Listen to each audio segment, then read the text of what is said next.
Chapter 43. Decisions and Apparitions. The Aes Sedai appeared to know what Loyal meant, but she said nothing.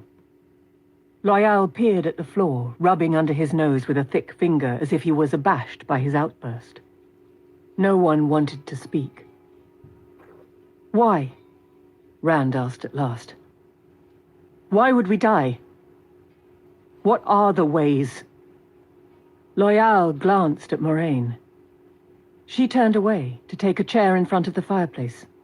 The little cat stretched, its claws scratching on the hearthstone, and languidly walked over to butt its head against her ankles.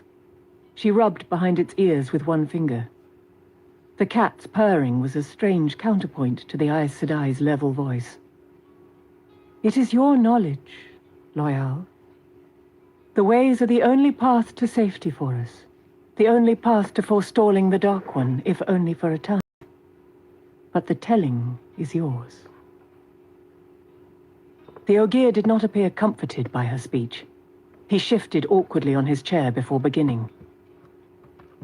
"During the time of madness, while the world was still being broken, the earth was in upheaval, and humankind was being scattered like dust on the wind.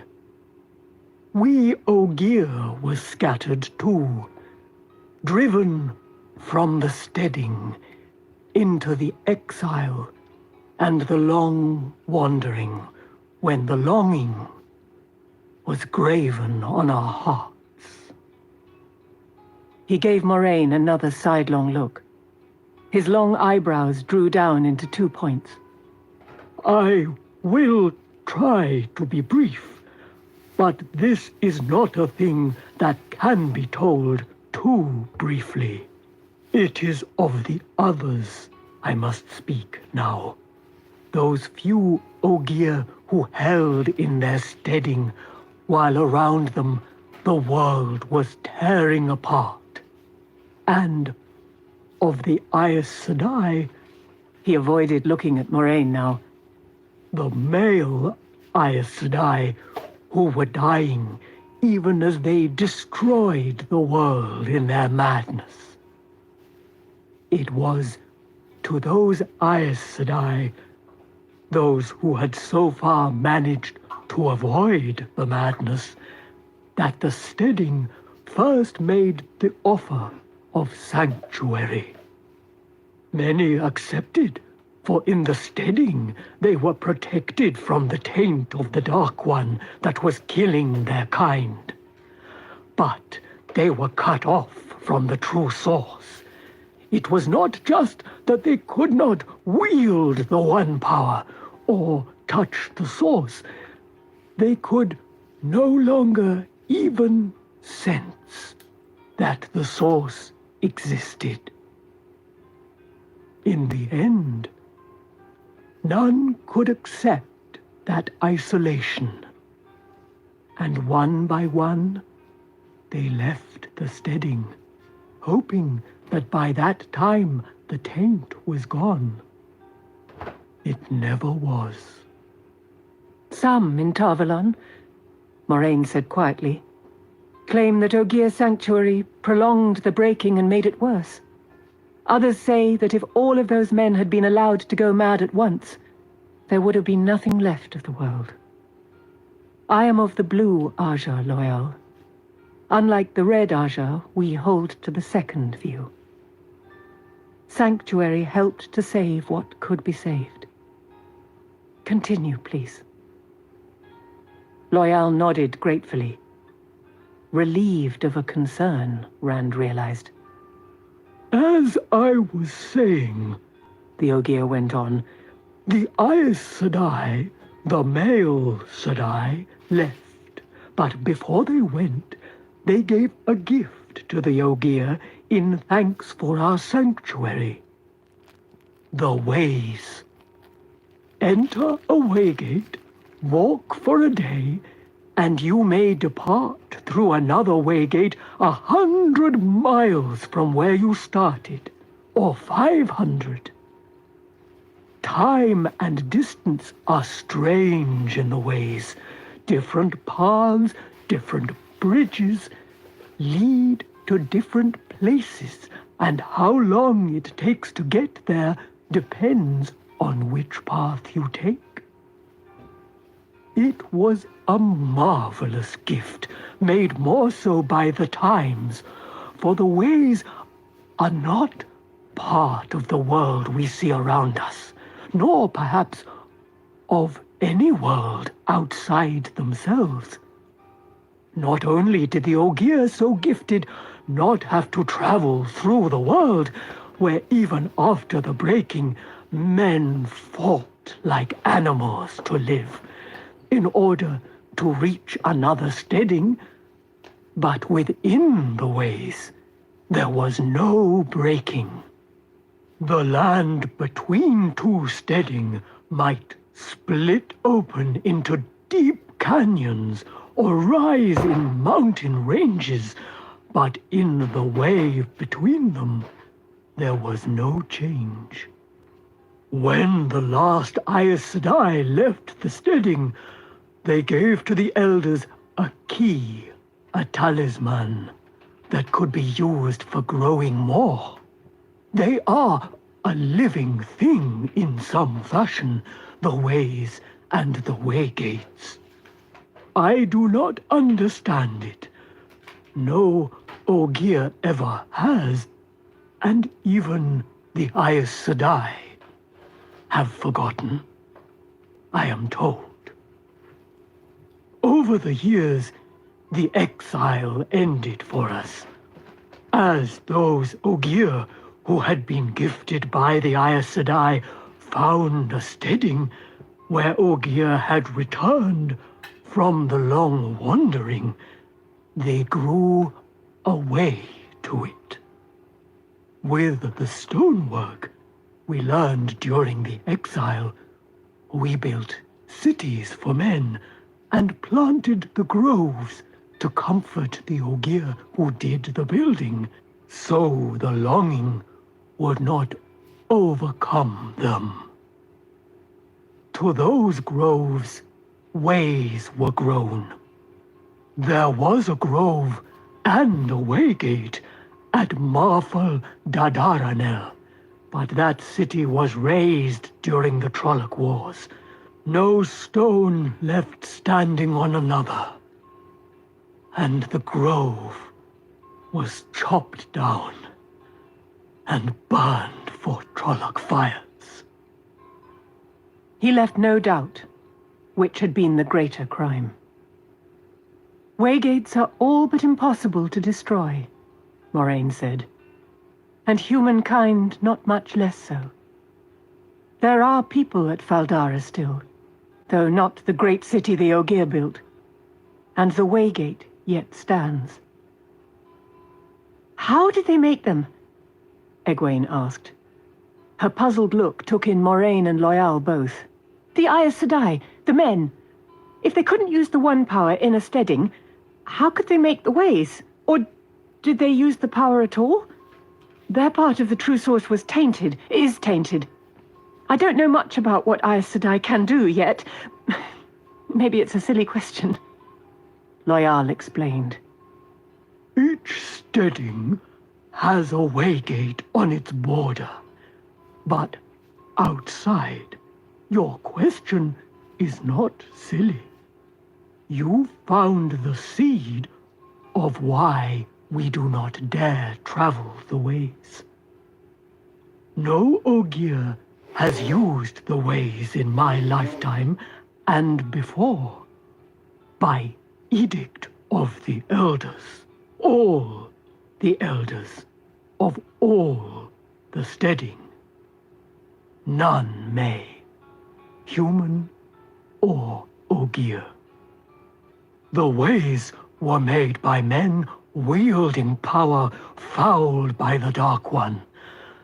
About 1,000 years ago, during what you humans call the War of the 100 Years, the ways began to change. So slowly in the beginning that none really noticed. they grew dank and dim. Then darkness fell along the bridges. Some who went in were never seen again. Travelers spoke of being watched from the dark. The numbers who vanished grew, and some who came out had gone mad, raving about Machin Shin, the Black Wind.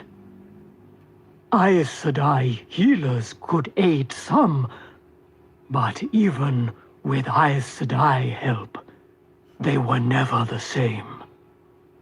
And they never remembered anything of what had occurred. Yet it was as if the darkness had sunken into their bones. They never laughed again, and they feared the sound of the wind.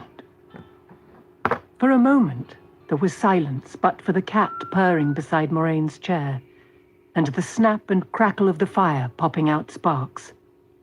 Then Nynaeve burst out angrily. "And you expect us to follow you into that? You must be mad!" "Which would you choose instead?" Moraine asked quietly. "The white cloaks within Caemlyn, or the trollocs without? Remember that my presence in itself gives some protection from the Dark One's works." Nynaeve settled back with an exasperated sigh. "You still have not explained to me," Loyal said, "why I should break the edict of the elders. And I have no desire to enter the ways. Muddy as they often are, the roads men make have served me well enough since I left Steading Shantai." "Humankind and Ogier, everything that lives, we are at war with the Dark One," Moraine said. "The greater part of the world does not even know it yet, and most of the few who do fight skirmishes and believe they are battles. While the world refuses to believe, the Dark One may be at the brink of victory. There is enough power in the Eye of the World to undo his prison, if the Dark One has found some way to bend the Eye of the World to his use." Rand wished the lamps in the room were lit. Evening was creeping over Caemlyn, and the fire in the fireplace did not give enough light. He wanted no shadows in the room. "What can we do?"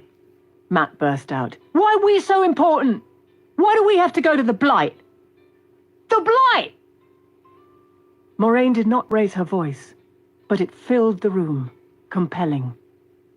Her chair by the fire suddenly seemed like a throne. Suddenly, even more gaze would have paled in her presence. "One thing we can do. We can try. What seems like chance is often the pattern. 3 threads have come together here, each giving a warning. The Eye. It cannot be chance. It is the pattern. You 3 did not choose. You were chosen by the pattern, and you are here where the danger is known.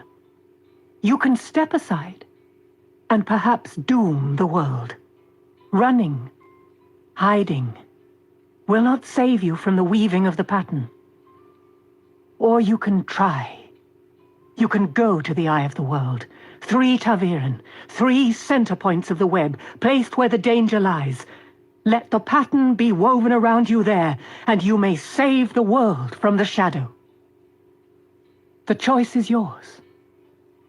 I cannot make you go." "I'll go," Rand said, trying to sound resolute. However hard he sought the void, images kept flashing through his head. Tam and the farmhouse, and the flock in the pasture. It had been a good life. He had never really wanted anything more. There was comfort, a small comfort, hearing Perrin and Matt add their agreement to his. They sounded as dry-mouthed as he. I suppose there isn't any choice for Egwene or me either, Nynaeve said. Moraine nodded. You are part of the pattern too. Both of you, in some fashion. Perhaps not ta'veren. Perhaps. But strong, even so. I have known it since Baerlon. And no doubt by this time the Fades know it too, and Baalzamon. Yet you have as much choice as the young men. You could remain here. Proceed to Tar Valon once the rest of us have gone. Stay behind? Egwene exclaimed. Let the rest of you go off into danger while we hide under the covers. I won't do it! She caught the Aes Sedai's eye and drew back a little. But not all of her defiance vanished. I won't do it, she muttered stubbornly. I suppose that means both of us will accompany you. Nynaeve sounded resigned, but her eyes flashed when she added, You still need my herbs, Aes Sedai, unless you suddenly gain some ability I don't know about. Her voice held a challenge Rand did not understand, but Moraine merely nodded and turned to the Ogier. Well, Loial, son of Arent, son of Hallan. Loial opened his mouth twice, his tufted ears twitching, before he spoke. Yes. Well, the Green Man, the Eye of the World. They are mentioned in the books, of course, but I don't think any Ogier has actually seen them in, quite a long time, I suppose. But must it be the ways? Moraine nodded, and his long eyebrows sagged till the ends brushed his cheeks. Very well, then. I suppose I must guide you. Elder Haman would say it's no less than I deserve for being so hasty all the time. Our choices are made, then, Moraine said. And now that they are made, we must decide what to do about them. And how. Long into the night they planned. Moraine did most of it, with Loial's advice concerning the ways, but she listened to questions and suggestions from everyone. Once dark fell, Lan joined them, adding his comments in that iron-cord drawl. Nynaeve made a list of what supplies they needed, dipping her pen in the inkwell with a steady hand despite the way she kept muttering under her breath. Rand wished he could be as matter-of-fact as the wisdom. He could not stop pacing up and down as if he had energy to burn or burst from it. He knew his decision was made, knew it was the only one he could make with the knowledge he had, but that did not make him like it. The Blight. Shael Ghul was somewhere in the Blight, beyond the blasted lands. He could see the same worry in Mat's eyes, the same fear he knew was in his own. Mat sat with his hands clasped, knuckles white. If he let go, Rand thought, he would be clutching the dagger from Shadar Logoth instead. There was no worry on Perrin's face at all. But what there was worse. A mask of weary resignation. Perrin looked as though he had fought something until he could fight it no longer, and was waiting for it to finish him. Yet sometimes... We do what we must, Rand, he said. The Blight...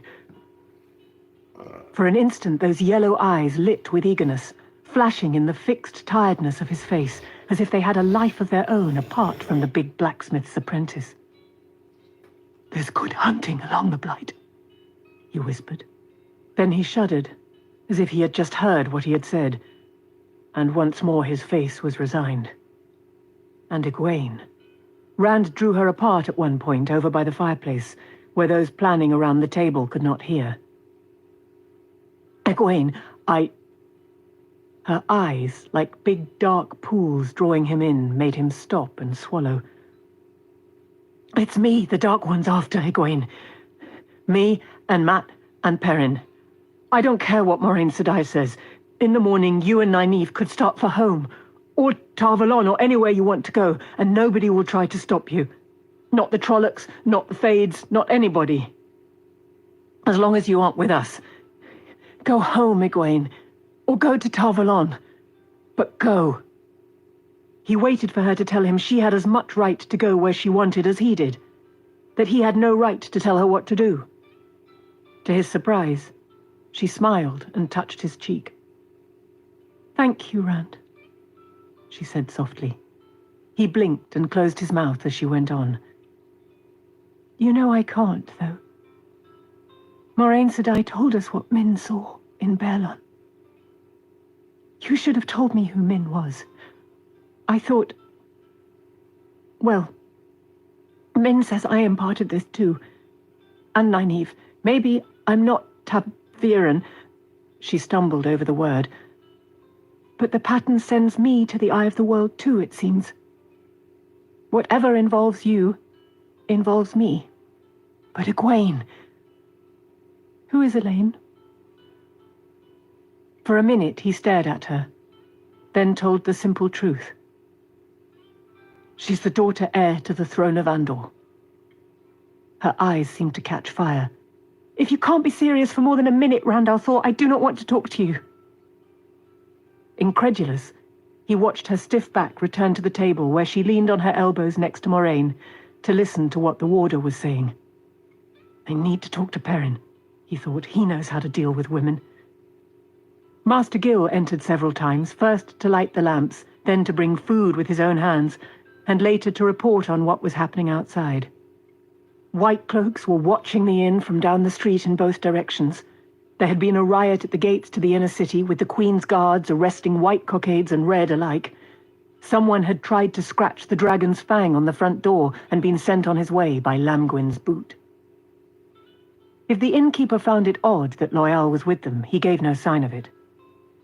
He answered the few questions Moraine put to him without trying to discover what they were planning, and each time he came, he knocked at the door and waited till Lan opened it for him, just as if it were not his inn and his library. On his last visit, Moraine gave him the sheet of parchment covered in Nynaeve's neat hand. "It won't be easy this time of night," he said, shaking his head as he perused the list. "But I'll arrange it all."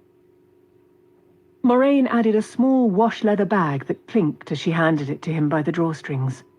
"Good. And see that we are wakened before daybreak. The watchers will be at their least alert then." "We'll leave them watching an empty box, Aes Sedai." Master Gil grinned. Rand was yawning by the time he shuffled out of the room with the rest in search of baths and beds. As he scrubbed himself, with a coarse cloth in one hand and a big yellow cake of soap in the other, his eyes drifted to the stool beside Mat's tub. The golden-sheathed tip of the dagger from Shadar Logoth peeked from under the edge of Mat's neatly folded coat. Lan glanced at it from time to time, too. Rand wondered if it was really as safe to have around as Moraine claimed. "Do you think my Da'll ever believe it?" Mat laughed, scrubbing his back with a long-handled brush. "Me, saving the world! My sisters won't know whether to laugh or cry." He sounded like the old Mat. Rand wished he could forget the dagger. It was pitch black when he and Mat finally got up to their room under the eaves, the stars obscured by clouds. For the first time in a long while, Mat undressed before getting into bed, but he casually tucked the dagger under his pillow, too. Rand blew out the candle and crawled into his own bed. He could feel the wrongness from the other bed, not from Mat, but from beneath his pillow. He was still worrying about it when sleep came. From the first, he knew it was a dream. One of those dreams that was not entirely dream. He stood staring at the wooden door, its surface dark and cracked and rough with splinters. The air was cold and dank, thick with the smell of decay. In the distance, water dripped, the splashes hollow echoes down stone corridors. Deny it.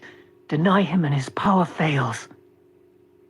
He closed his eyes and concentrated on the Queen's blessing, on his bed, on himself, asleep in his bed. When he opened his eyes, the door was still there. The echoing splashes came on his heartbeat as if his pulse counted time for them. He sought the flame and the void as Tam had taught him and found inner calm, but nothing outside of him changed. Slowly he opened the door and went in. Everything was as he remembered it in the room that seemed burned out of the living rock. Tall arched windows led onto an unrailed balcony, and beyond it the layered clouds streamed like a river in flood. The black metal lamps, their flames too bright to look at, gleamed, black, yet somehow as bright as silver. The fire roared, but gave no heat in the fearsome fireplace, each stone still vaguely like a face in torment. All was the same, but one thing was different. On the polished tabletop stood 3 small figures, the rough, featureless shapes of men, as if the sculptor had been hasty with his clay. Beside one stood a wolf, its clear detail emphasized by the crudeness of the man shape, and another clutched a tiny dagger, a point of red on the hilt, glittering in the light. The last held a sword. The hair stirring on the back of his neck, he moved close enough to see the heron, in exquisite detail on that small blade. His head jerked up in panic, and he stared directly into the lone mirror. His reflection was still a blur, but not so misty as before. He could almost make out his own features. If he imagined he was squinting, he could nearly tell who it was. "You've hidden from me too long." He whirled from the table, breath rasping his throat. A moment before he had been alone, but now Baalzamon stood before the windows. When he spoke, caverns of flame replaced his eyes and mouth. "Too long, but not much longer." "I deny you," Rand said hoarsely. "I deny that you hold any power over me. I deny that you are." Baalzamon laughed, a rich sound rolling from fire. "Do you think it is that easy? But then, you always did. Each time we have stood like this, you have thought you could defy me."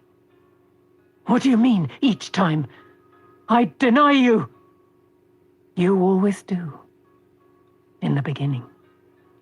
This contest between us has taken place countless times before. Each time your face is different and your name, but each time it is you." "I deny you!" It was a desperate whisper. "Each time you throw your puny strength against me, and each time, in the end, you know which of us is the master. Age after age you kneel to me, or die, wishing you still had strength to kneel. Poor fool, you can never win against me." "Liar!" he shouted. "Father of lies! Father of fools! If you can't do better than that! Men found you in the last age, in the age of legends, and bound you back where you belong!" Baalzamon laughed again, peal after mocking peal, until Rand wanted to cover his ears to shut it out. He forced his hands to stay at his sides. Void or no, they were trembling when the laughter finally stopped. "You worm! You know nothing at all. As ignorant as a beetle under a rock, and as easily crushed. This struggle has gone on since the moment of creation. Always men think it a new war, but it is just the same war discovered anew. Only now, change blows on the winds of time. Change. This time, there will be no drifting back. Those proud Aes Sedai who think to stand you up against me, I will dress them in chains and send them running naked to do my bidding, or stuff their souls into the pit of doom to scream for eternity. All but those who already serve me. They will stand but a step beneath me. You can choose to stand with them, with the world groveling at your feet. I offer it one more time. One last time. You can stand above them. above every power and dominion but mine. There have been times when you made that choice, times when you lived long enough to know your power. Deny him? Rand grabbed hold to what he could deny. No Aes Sedai serve you. Another lie. Is that what they told you? 2,000 years ago, I took my trollocs across the world, and even among Aes Sedai, I found those who knew despair, who knew the world could not stand before Shaitan. For 2,000 years, the Black Aja has dwelt among the others, unseen in the shadows. Perhaps even those who claim to help you. Rand shook his head, trying to shake away the doubts that came welling up in him. All the doubts he had had about Moraine, about what the Aes Sedai wanted with him, about what she planned for him. "What do you want from me?" he cried. "Deny him. Light, help me deny him." "Kneel." Ba'alzamon pointed to the floor at his feet. "Kneel and acknowledge me your master. In the end, you will. You will be my creature, or you will die." The last word echoed through the room, reverberating back on itself, doubling and redoubling, till Rand threw up his arms as if to shield his head from a blow. Staggering back until he thumped into the table, he shouted, trying to drown the sound in his ears, "No!" As he cried out, he spun, sweeping the figures to the floor. Something stabbed his hand, but he ignored it, stomping the clay to shapeless smears underfoot. But when his shout failed, the echo was still there, and growing stronger. Die, die, die, die, die, die, die, die, die, die, die, die, die, die, die, die! The sound pulled on him like a whirlpool, drawing him in, ripping the void in his mind to shreds. The light dimmed and his vision narrowed down to a tunnel with Ba'alzamon standing tall in the last spot of brightness at the end, dwindling until it was the size of his hand. Well, good morning from Illinois. Nothing. America. Around and around, the echo whirled him, down into blackness and death. The thump as he hit the floor woke him, still struggling to swim up out of that darkness. The room was dark, but not so dark as that. Frantically, he tried to center on the flame, to shovel fear into it, but the calm of the void eluded him. Tremors ran down his arms and legs, but he held the image of the single flame until the blood stopped pounding in his ears. Matt was tossing and twisting on his bed, groaning in his sleep. "Deny you! Deny you! Deny you!" It faded off into unintelligible moans. Rand reached out to shake him awake, and at the first touch, Matt sat up with a strangled grunt. For a minute, Matt stared around wildly, then drew a long, shuddering breath and dropped his head into his hands. Abruptly, he twisted around, digging under his pillow, Isn't it afternoon then sank in back, England? clutching the ruby-hilted dagger in both hands on his chest. He turned his head to look at Rand, his face hidden in shadow. "He's back, Rand." "I know." Matt nodded. "There were these 3 figures.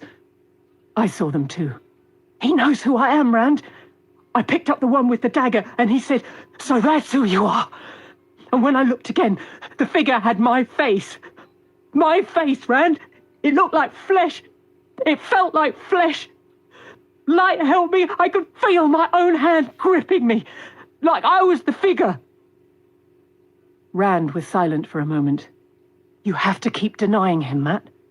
"I did, and he laughed. He kept talking about some eternal war and saying we'd met like that 1,000 times before, and... Light, Rand. The Dark One knows me." "He said the same thing to me." "I don't think he does," he added slowly. "I don't think he knows which of us... Which of us what?"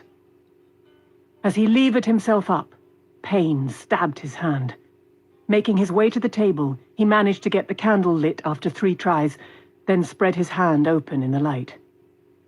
Driven into his palm was a thick splinter of dark wood, smooth and polished on one side. He stared at it, not breathing. Abruptly, he was panting, plucking at the splinter, fumbling with haste. "What's the matter?" Matt asked. "Nothing." Finally, he had it, and a sharp yank pulled it free. With a grunt of disgust, he dropped it, but the grunt froze in his throat. As soon as the splinter left his fingers, it vanished. The wound was still there in his hand, though, bleeding. There was water in the stoneware pitcher. He filled the basin, his hands shaking so that he splashed water onto the table. Hurriedly, he washed his hands, kneading his palm till his thumb brought more blood, then washed them again. The thought of the smallest sliver remaining in his flesh terrified him. "Lie," Matt said. "He made me feel dirty too." But he still lay where he was, holding the dagger in both hands.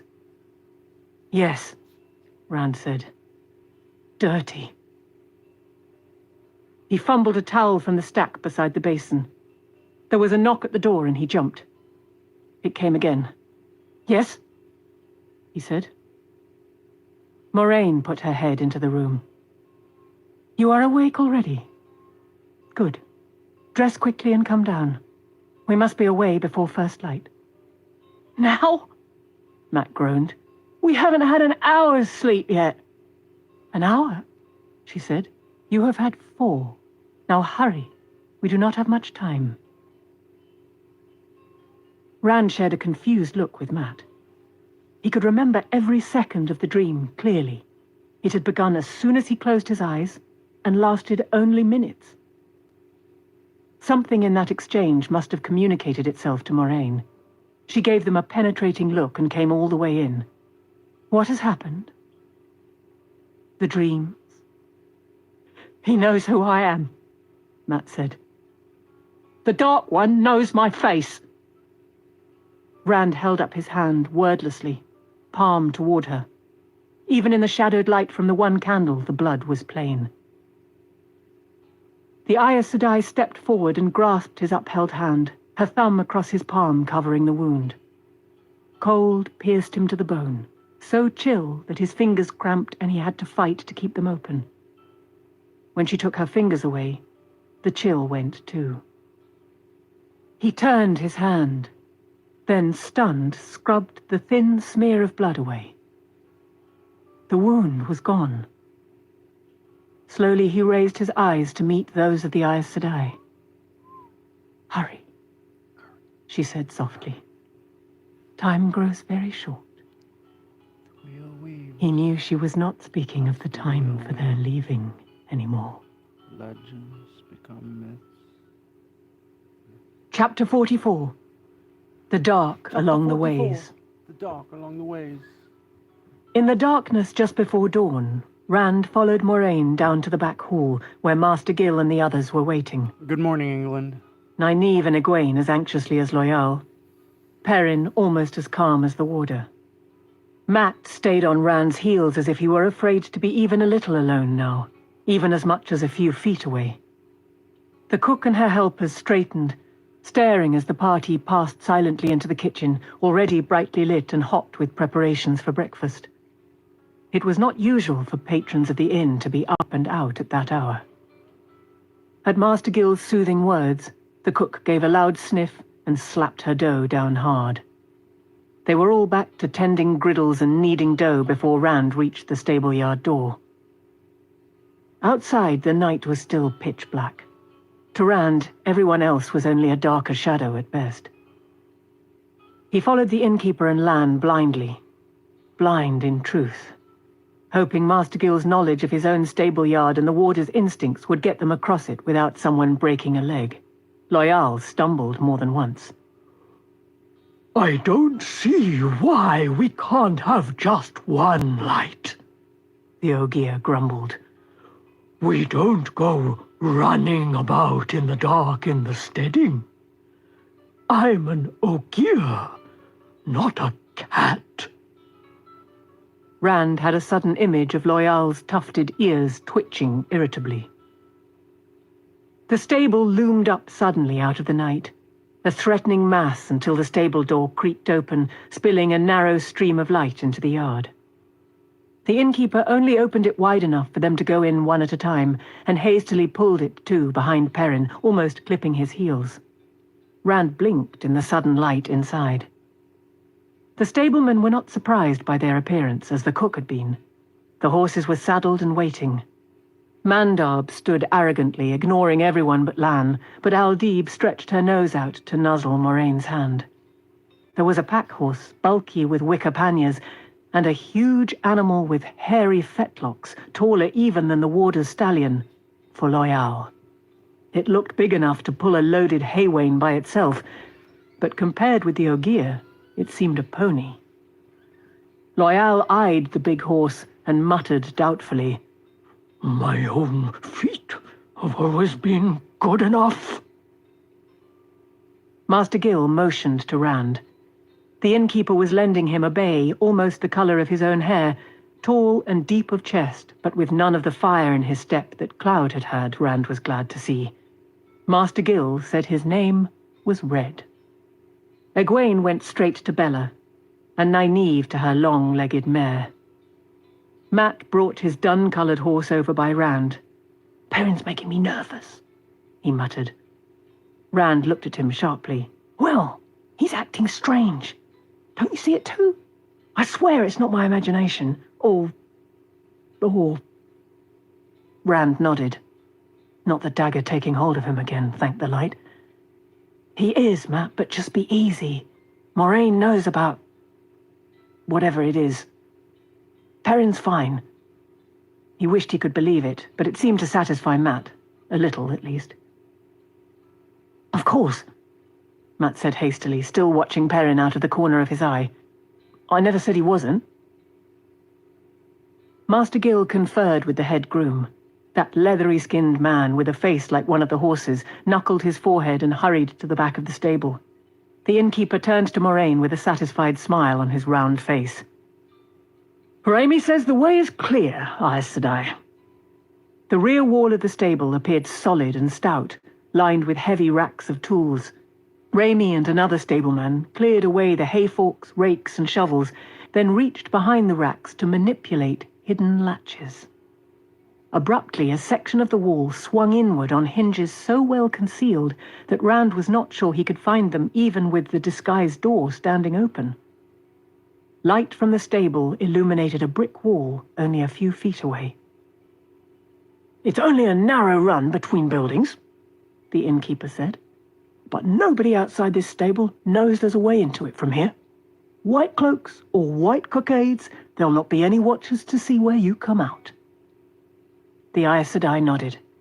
Remember, good innkeeper, if you fear any trouble from this, write to Shiriam Sedai of the Blue Aja in Tar Valon, and she will help. I fear my sisters and I have a good deal to put right already for those who have helped me. Master Gill laughed, not the laugh of a worried man. Why, Aes Sedai, you've already given me the only inn in all of Camelin without any rats. What more could I ask for? I can double my custom on that alone. His grin faded into seriousness. Whatever you're up to, the Queen holds with Tar Valon, and I hold with the Queen, so I wish you well. The light illumine you, Aes Sedai. The light illumine you all. The light illumine you also, Master Gill, Moraine replied with a bow of her head. But if the light is to shine on any of us, we must be quick. Briskly, she turned to Loyal. Are you ready? With a wary look at its teeth, the Ogier took the reins of the big horse. Trying to keep that mouth the length of the reins from his hand, he led the animal to the opening at the back of the stable. Raimi hopped from one foot to the other, impatient to close it again. For a moment, Loyal paused, with his head cocked as if feeling a breeze on his cheek. This way, he said, and turned down the narrow alley. Moraine followed right behind Loyal's horse, then Rand and Matt. Rand had the first turn, leading the pack horse. Nynaeve and Egwene made the middle of the column, with Perrin behind them and Lan bringing up the rear. The hidden door swung hastily shut as soon as Mandab stepped into the dirt alleyway. The snick-snick of latches locking, shutting them off, sounded unnaturally loud to Rand. The run, as Master Gill had called it, was very narrow indeed, and even darker than the stable yard, if that was possible. Tall, blank walls of brick or wood lined both sides, with only a narrow strip of black sky overhead. The big woven baskets slung on the pack-horse scraped the buildings on both sides. The panniers bulged with supplies for the journey, most of it clay jars filled with oil. A bundle of poles was lashed lengthwise down the horse's back, and each had a lantern swinging at the end of it. In the ways, Loyal said, it was darker than the darkest night. The partially filled lanterns sloshed with the motion of the horse and clinked against each other with a tinny sound. It was not a very loud noise, but in the hour before dawn, Camelin was quiet, silent. The dull metallic clinks sounded as if they could be heard a mile away. When the run let out into a street, Loyal chose his direction without a pause. He seemed to know exactly where he was going now, as if the route he needed to follow was becoming clearer. Rand did not understand how the Ogier could find the Waygate, and Loyal had not been able to explain very well. He just knew, he said. He could feel it. Loyal claimed it was like trying to explain how to breathe. As they hurried up the street, Rand looked back toward the corner where the Queen's blessing lay. According to Lamgwin, there were still half a dozen white cloaks not far down from that corner. Their interest was all on the inn, but a noise would surely bring them. No one was out at this hour for a reputable reason. The horseshoes seemed to ring on the paving stones like bells. The lanterns clattered as if the pack-horse was shaking them deliberately. Not until they had rounded another corner did he stop looking over his shoulder. He heard relieved sighs from the other Emmons fielders as they came round it too. Loyal appeared to be following the most direct path to the Waygate, wherever it took them. Sometimes they trotted down broad avenues, empty save for an occasional dog skulking in the dark. Sometimes they hurried along alleys as narrow as the stable run, where things squished under an unwary step. Nynaeve complained softly about the resulting smells, but no one slowed down. The darkness began to lessen, fading toward a dark grey. Faint glimmers of dawn pearled the sky above the eastern rooftops. A few people appeared on the streets, bundled up against the early cold, heads down while they yet dreamed of their beds. Most paid no mind to anyone else. Only a handful even glanced at the line of people and horses with Loyal at its head, and only one of those truly saw them.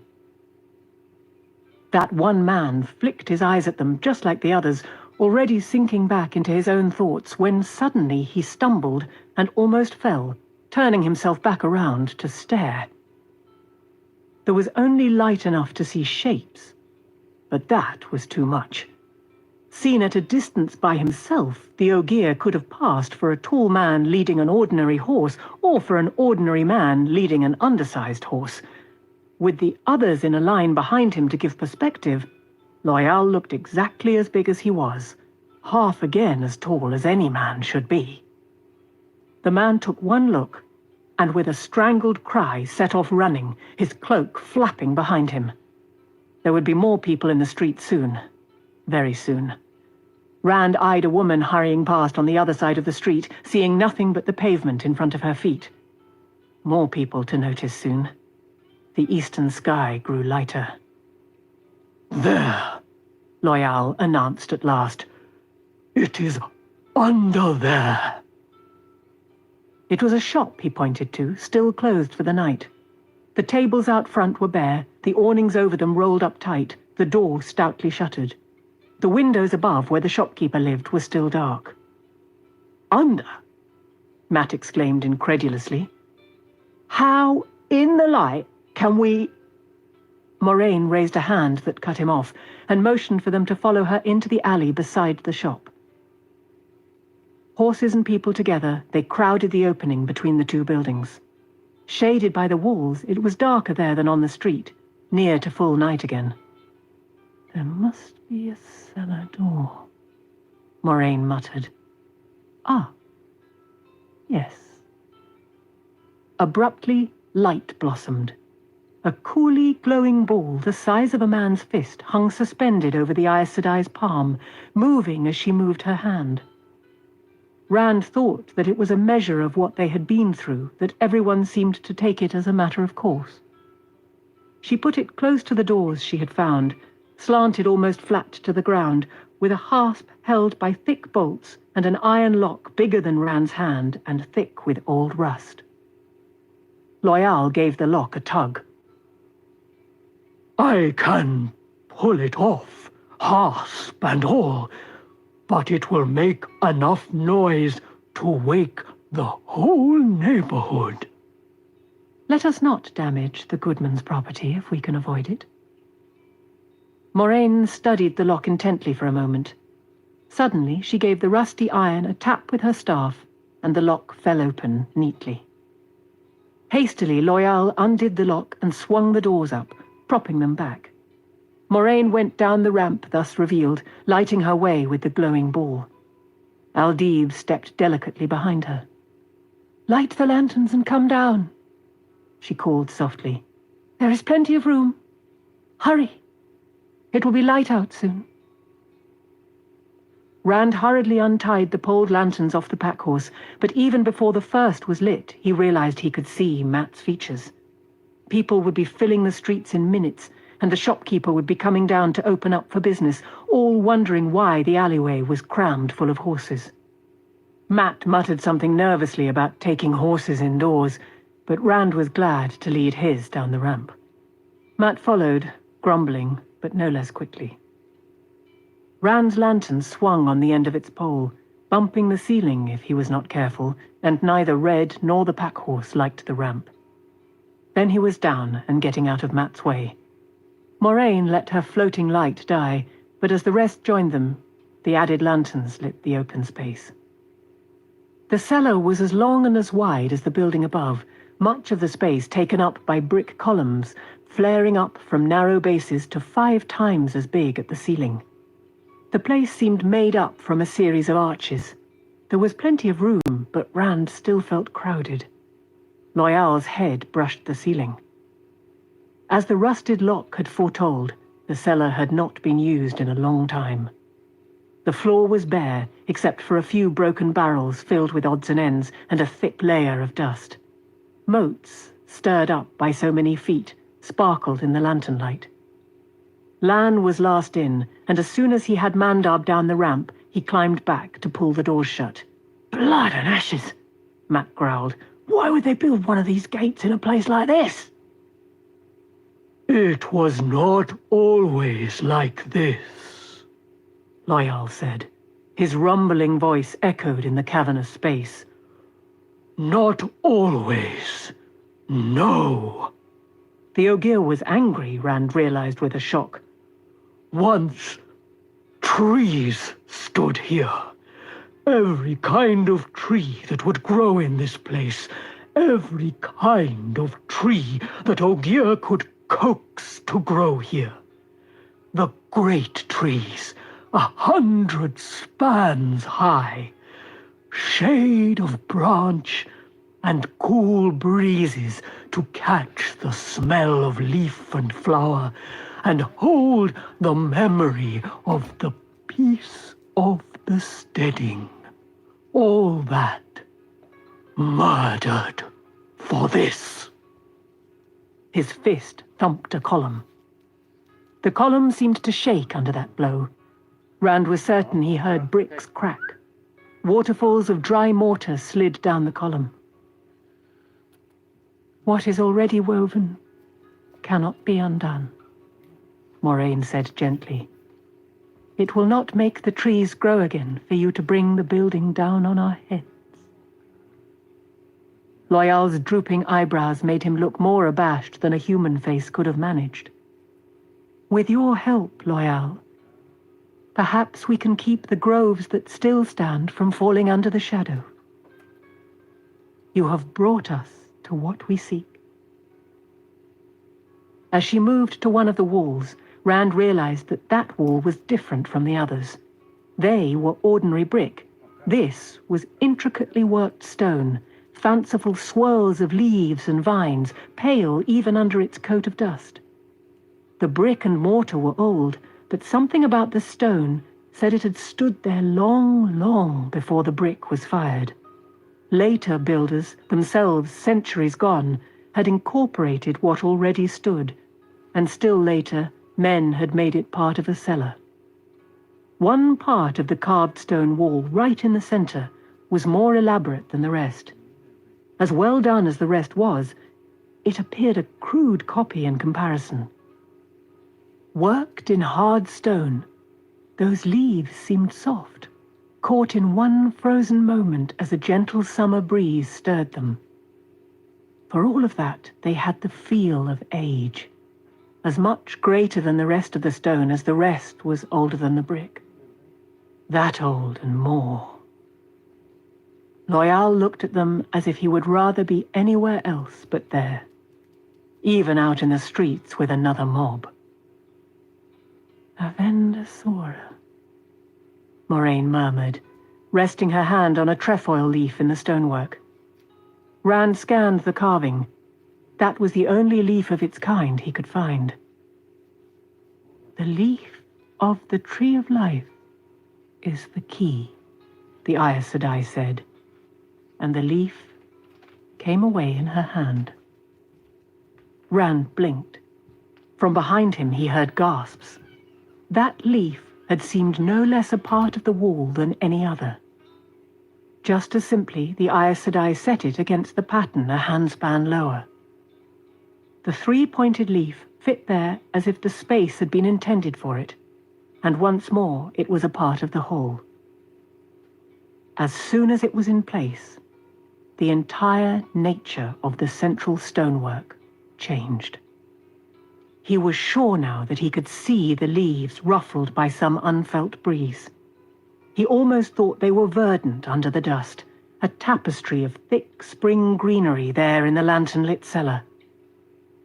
Almost imperceptibly at first, a split opened up in the middle of the ancient carving, widening as the two halves slowly swung into the cellar until they stood straight out. The backs of the gates were worked as the fronts, the same profusion of vines and leaves, almost alive. Behind, where should have been dirt or the cellar of the next building, a dull, reflective shimmering faintly caught their images.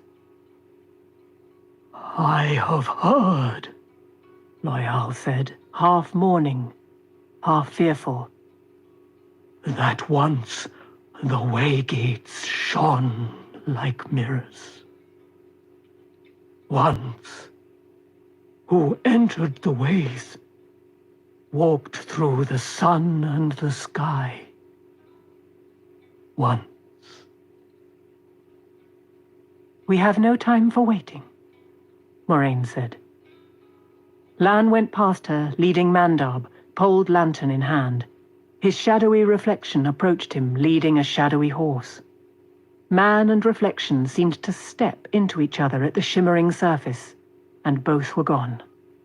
For a moment, the black stallion balked, an apparently continuous rein connecting him to the dim shape of his own image. The rein tightened, and the warhorse too vanished. For a minute, everyone in the cellar stood staring at the Waygate. "Hurry," Moraine urged. "I must be the last through. We cannot leave this open for anyone to find by chance. Hurry." With a heavy sigh, Loyal strode into the shimmer. Tossing its head, his big horse tried to hold back from the surface and was hauled through. They were gone as completely as the warder and Mandab. Hesitantly, Rand poked his lantern at the Waygate. The lantern sank into its reflection, the two merging until both were gone. He made himself keep on walking forward, watching the pole disappear into itself inch by inch, and then he was stepping into himself, entering the gate. His mouth fell open. Something icy slid along his skin, as if he were passing through a wall of cold water. Time stretched out. The cold enveloped one hair at a time, shivered over his clothes, thread by thread. Abruptly, the chill burst like a bubble, and he paused to catch his breath. He was inside the ways. Just ahead, Lan and Loyal waited patiently by their horses. All around them was blackness that seemed to stretch on forever. Their lanterns made a small pool of light around them, too small, as if something pressed back the light, or ate it. Of a sudden, anxious, he jerked at his reins. Red and the pack horse came leaping through, nearly knocking him down. Stumbling, he caught himself and hurried to the warder and the ogier, pulling the nervous horses behind him. The animals whickered softly. Even Mandab appeared to take some comfort from the presence of other horses. Go easy when you pass through a Waygate, Rand, Loyal cautioned. Things are different inside the ways than out. Look. He looked back the way the ogier pointed, thinking to see the same dull shimmer.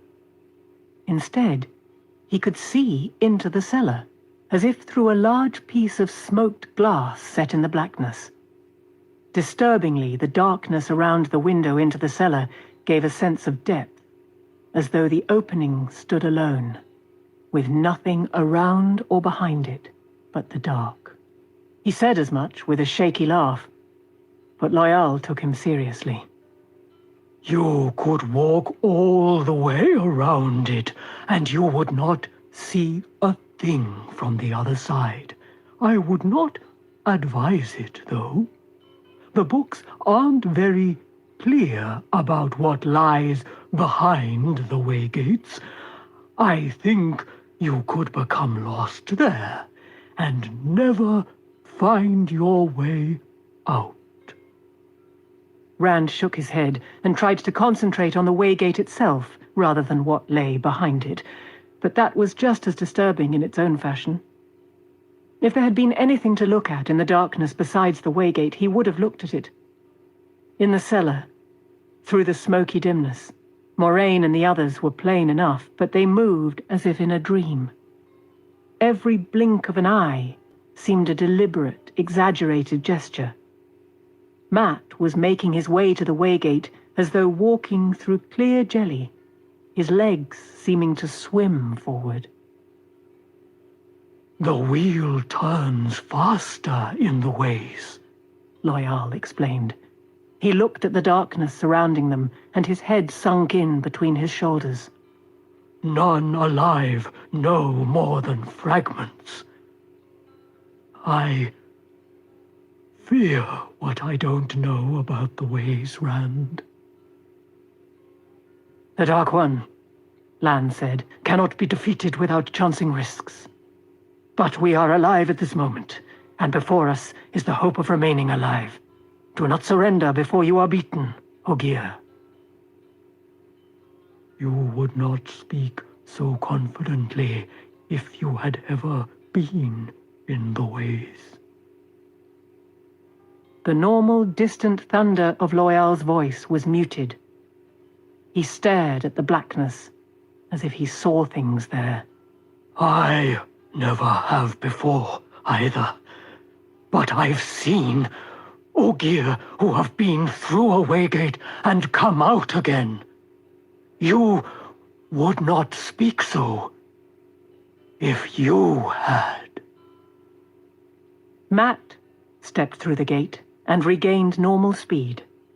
For an instant, he stared at the seemingly endless darkness, then came running to join them, his lantern bobbing on its pole, his horse leaping behind him, almost sending him sprawling. One by one, the others passed through, Perrin and Egwene and Nynaeve, each pausing in shocked silence before hurrying to join the rest.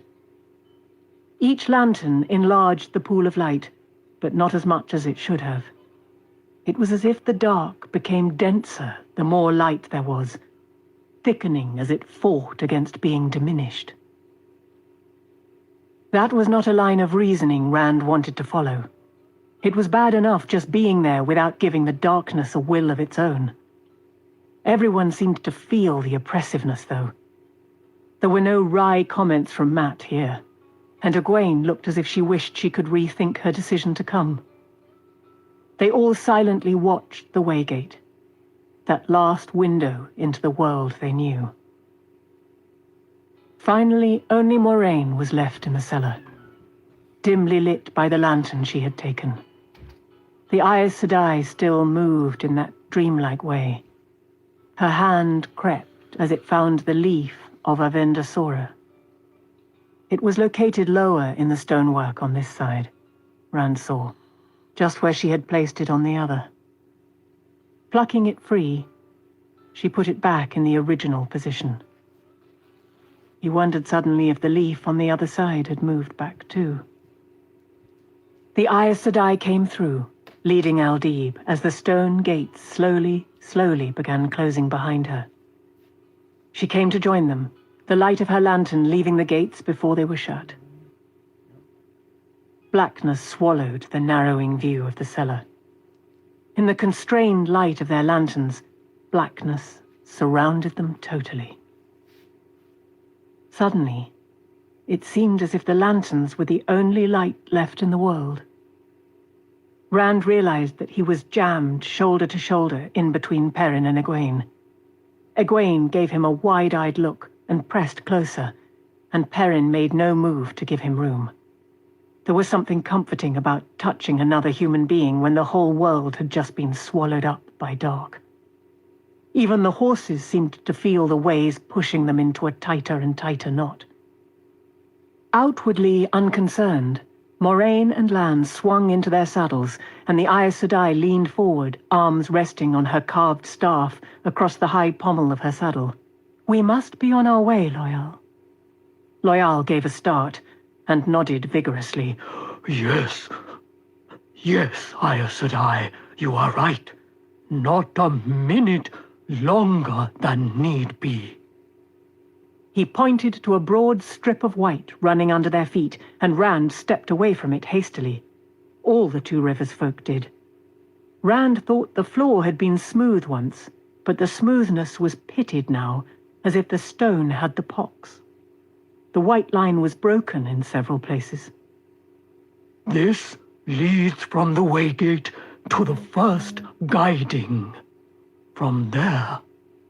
Loyal looked around anxiously, then scrambled onto his horse with none of the reluctance he had shown earlier. The horse wore the biggest saddle the head groom had been able to find, but Loyal filled it from pommel to cantle. His feet hung down on either side almost to the animal's knees. Not a minute longer than need be, he muttered. Reluctantly, the others mounted. Moraine and Lan rode on either side of the Ogier, following the white line through the dark. Everyone else crowded in behind as close as they could get, the lanterns bobbing over their heads. The lanterns should have given enough light to fill a house, but 10 feet away from them it stopped. The blackness stopped it, as if it had struck a wall. The creak of saddles and click of horseshoes on stone seemed to travel only to the edge of light. Rand's hand kept drifting to his sword.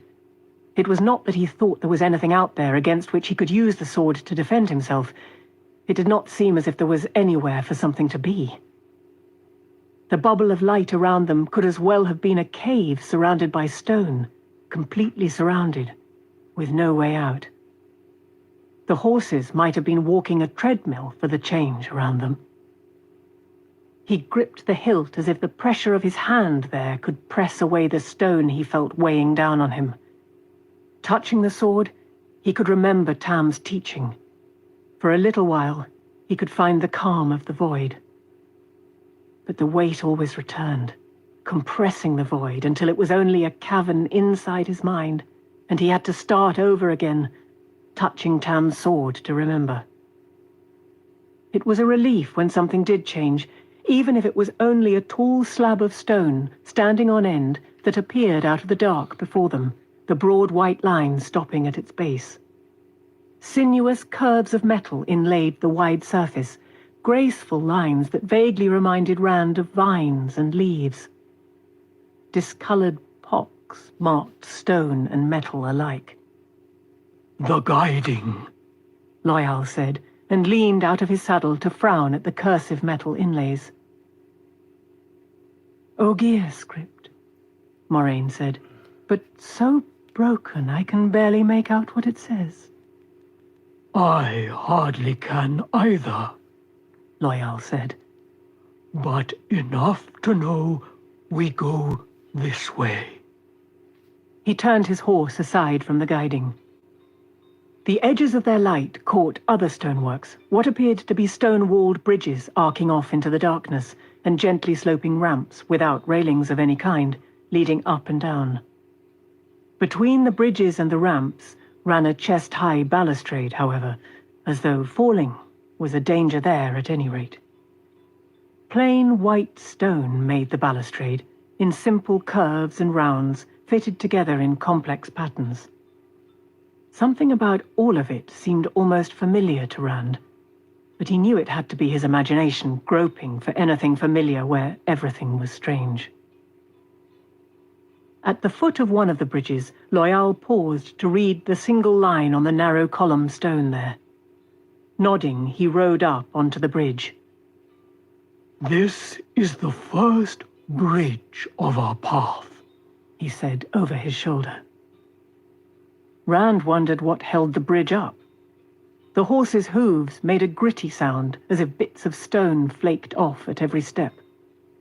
Everything he could see was covered with shallow holes, some tiny pinpricks, others shallow, rough-edged craters astride across, as if there had been a rain of acid, or the stone was rotting.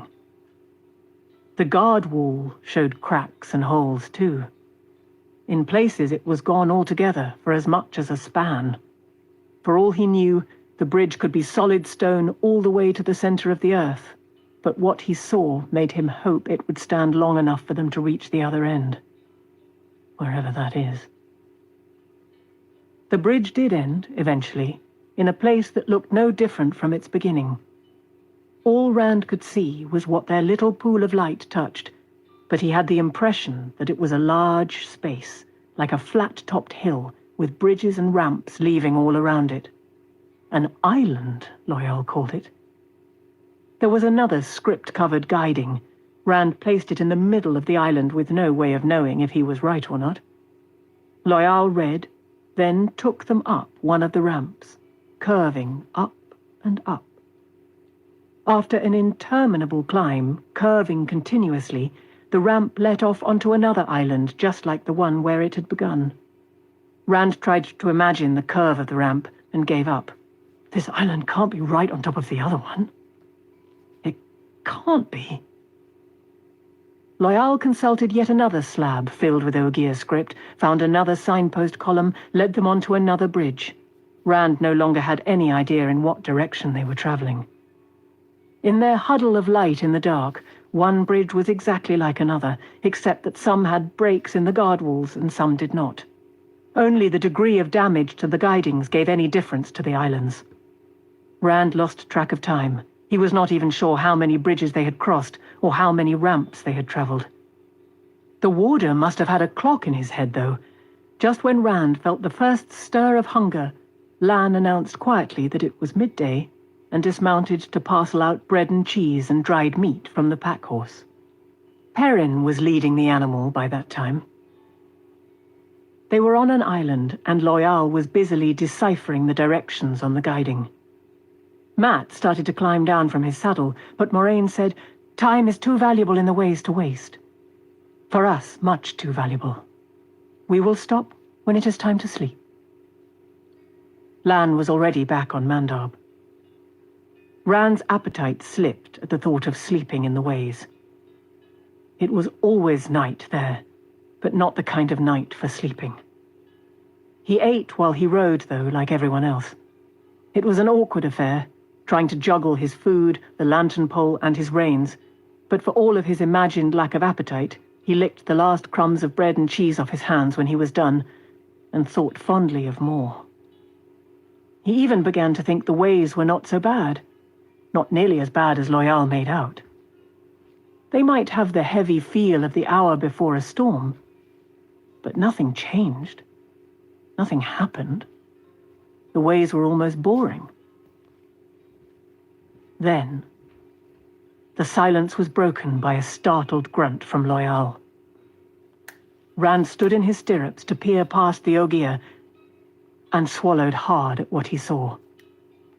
They were in the middle of a bridge, and only a few feet ahead of Loyal, the bridge ended in a jagged gap.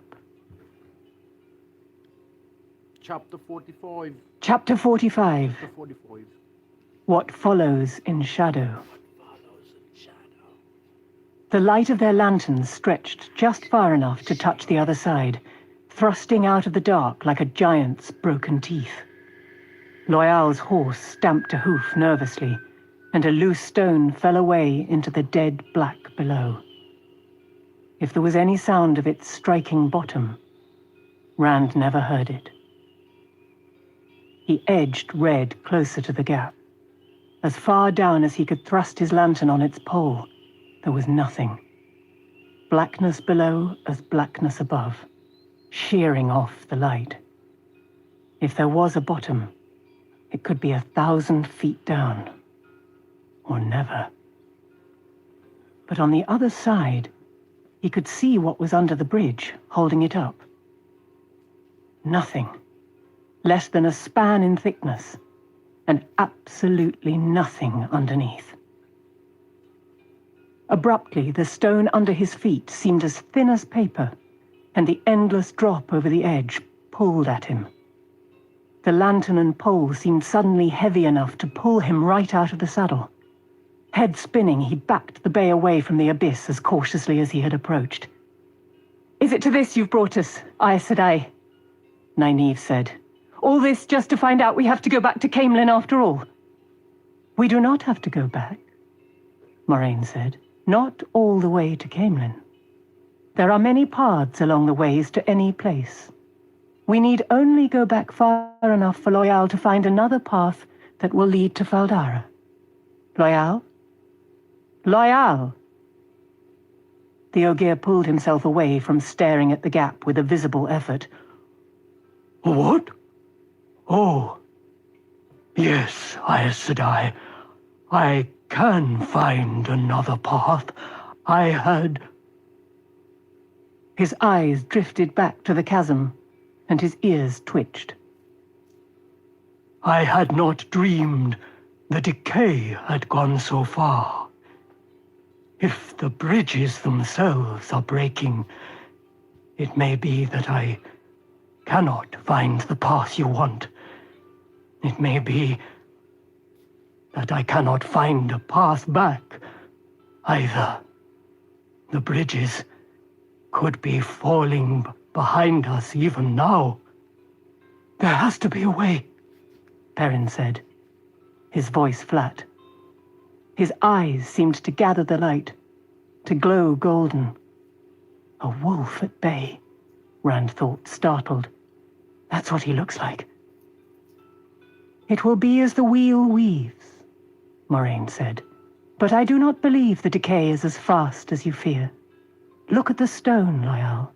Even I can tell that this is an old break." Yes. Loyal said slowly. Yes, Aes Sedai.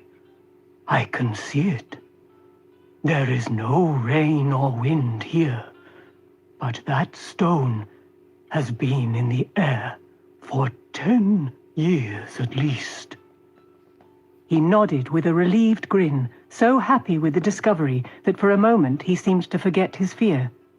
Then he looked around and shrugged uncomfortably. I could find other paths more easily than Ma Fal Dadaranel. Tavalon, for instance, or Steading Shangtai. It's only 3 bridges to Steading Shangtai from the last island. I suppose the elders want to talk to me by this time. "Faldara, Loyal," Moraine said firmly. "The eye of the world lies beyond Faldara. and we must reach the eye. Faldara. The Ogier agreed reluctantly. Back at the island, Loyal pored over the script-covered slab intently, drooping eyebrows drawn down as he muttered half to himself. Soon he was talking completely to himself, for he dropped into the Ogier language. That inflected tongue sounded like deep-voiced birds singing. It seemed odd to Rand that a people so big had such a musical language. Finally, the Ogier nodded. As he led them to the chosen bridge, he turned to peer forlornly at the signpost beside another. 3 crossings to Steading Shanghai. He sighed. But he took them on past without stopping and turned onto the 3rd bridge beyond. He looked back regretfully as they started across, though the bridge to his home was hidden in the dark. Rand took the bay up beside the Ogier. When this is over, Loyal, you show me your Steading, and I'll show you Emmons Field. No ways, though. We'll walk, or ride, if it takes all summer. You believe it will ever be over, Rand? He frowned at the Ogier. You said it would take 2 days to reach Faldara. Not the ways, Rand. All the rest. Loyal looked over his shoulder at the Aes Sedai, talking softly with Lan as they rode side by side. What makes you believe it will ever be over? The bridges and ramps led up and down and across. Sometimes a white line ran off into the dark from the guiding, just like the line they had followed from the Waygate in Camelin. Rand saw that he was not the only one who eyed those lines curiously, and a little wistfully. Nynaeve, Perrin, Mat, and even Egwene left the lines reluctantly. There was a Waygate at the other end of each of them, a gate back into the world where there was sky and sun and wind. Even the wind would have been welcome. Leave them they did, under the Aes Sedai's sharp eye. But Rand was not the only one to look back, even after dark swallowed island and guiding and line. Rand was yawning by the time Moraine announced that they would stop for the night on one of the islands. Mat looked at the blackness all around them and snickered loudly, but he got down as quickly as anyone else. Lan and the boys unsaddled and hobbled the horses, while Nynaeve and Egwene set up a small oil stove to make tea. Looking like the base of a lantern, it was what Lan said warders used in the Blight, where the wood could be dangerous to burn. The warder produced tripod legs from the baskets they took off the pack horse, so the lantern poles could be set in a circle around their campsite. Loyal examined the guiding for a moment, then dropped down cross-legged and rubbed a hand across the dusty, pockmarked stone. Once, things grew on the islands, he said sadly. All the books tell of it. There was green grass to sleep on, soft as any feather bed. Fruit trees to spice the food you'd brought with an apple or a pear or a bell fruit, sweet and crisp and juicy, whatever the time of year outside. Nothing to hunt, Perrin growled, then looked surprised that he had spoken. Egwene handed Loyal a cup of tea. He held it without drinking, staring at it as if he could find the fruit trees in its depths. Aren't you going to set wards? Nynaeve asked Moraine. Surely there must be worse than rats in this. Even if I haven't seen anything, I can still feel. The Aes Sedai rubbed her fingers against her palms distastefully. You feel the taint, the corruption of the power that made the ways. I will not use the one power in the ways unless I must. The taint is so strong that whatever I tried to do would surely be corrupted. That made everyone as silent as Loyal. Lan settled down to his meal methodically, as if he was stoking a fire, the food less important than fueling his body. Moraine ate well too, and as tidily as if they were not squatting on bare stone quite literally in the middle of nowhere, but Rand only picked at his food. The tiny flame of the oil stove gave just enough heat to boil water, but he crouched toward it as if he could soak up warmth. His shoulders brushed Matt and Perrin. They all made a tight circle around the stove. Matt held his bread and meat and cheese forgotten in his hands, and Perrin set his tin plate down after only a few bites. The mood became more and more glum, and everyone looked down, avoiding the dark around them. Moraine studied them as she ate.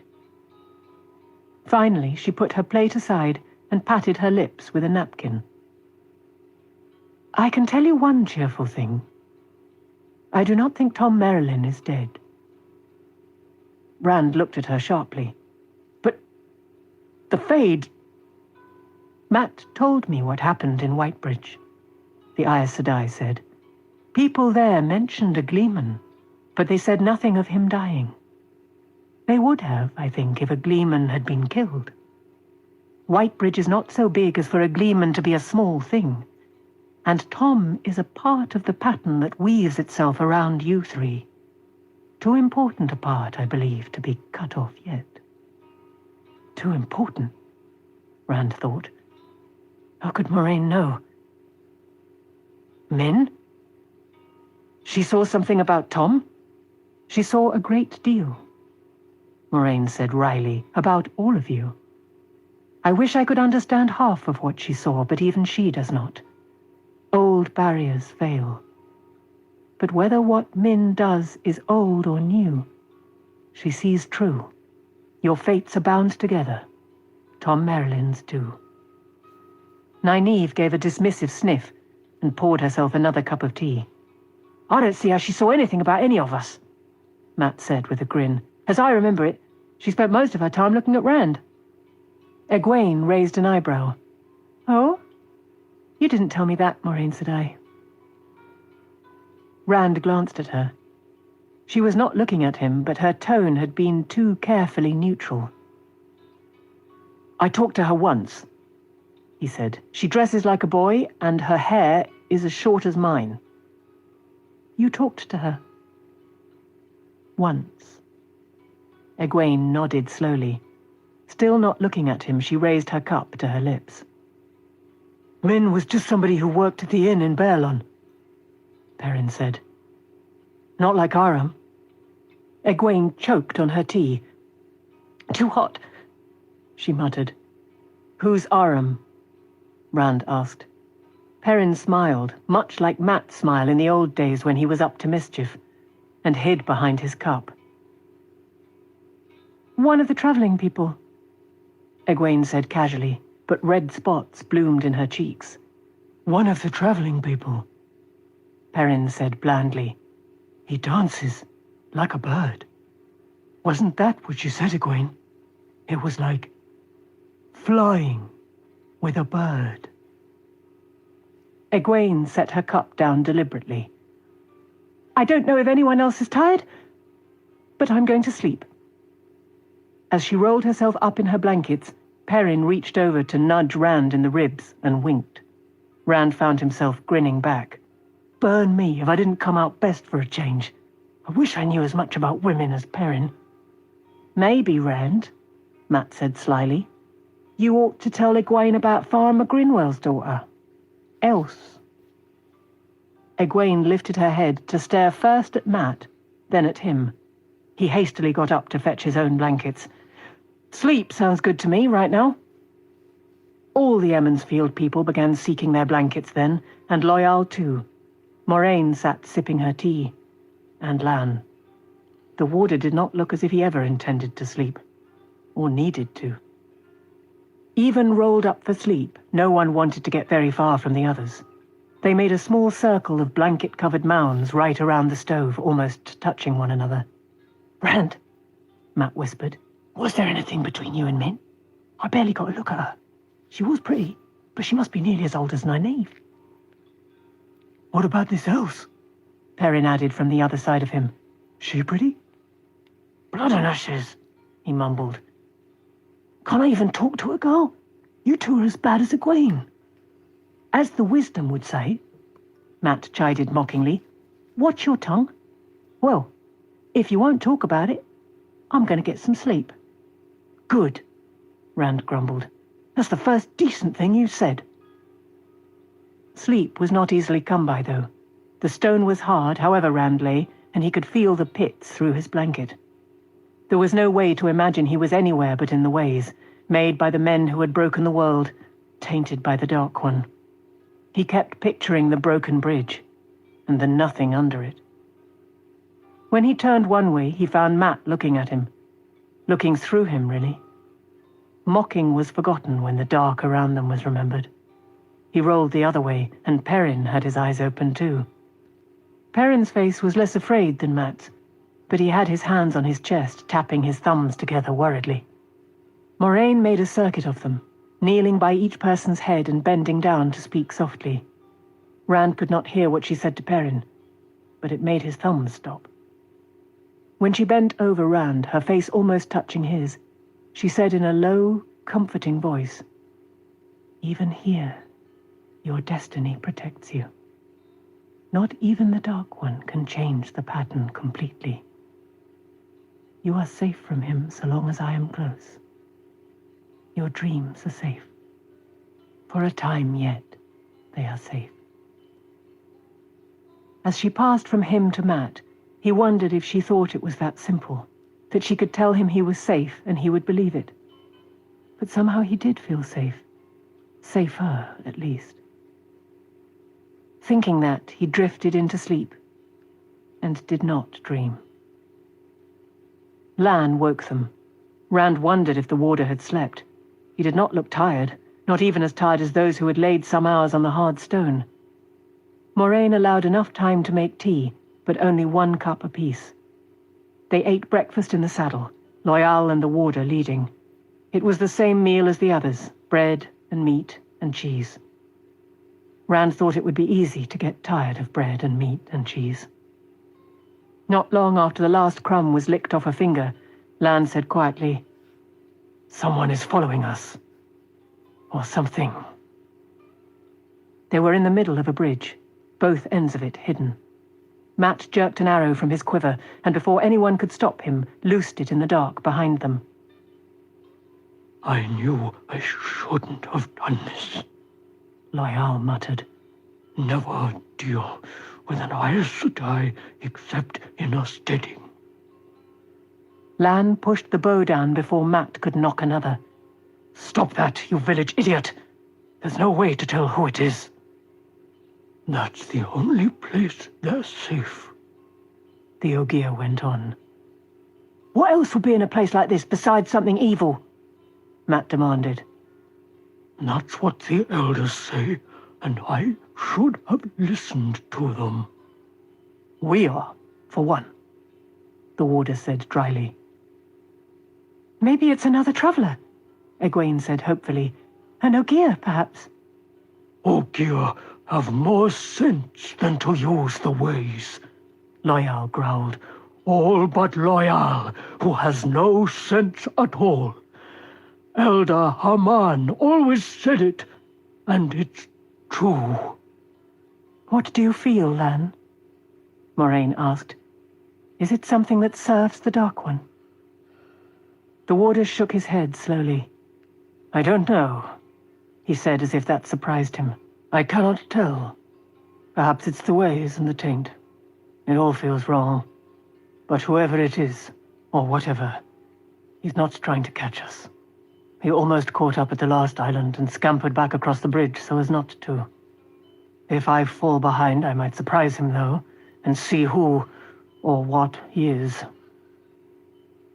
"If you fall behind, warder," Loyal said firmly, "you'll spend the rest of your life in the ways.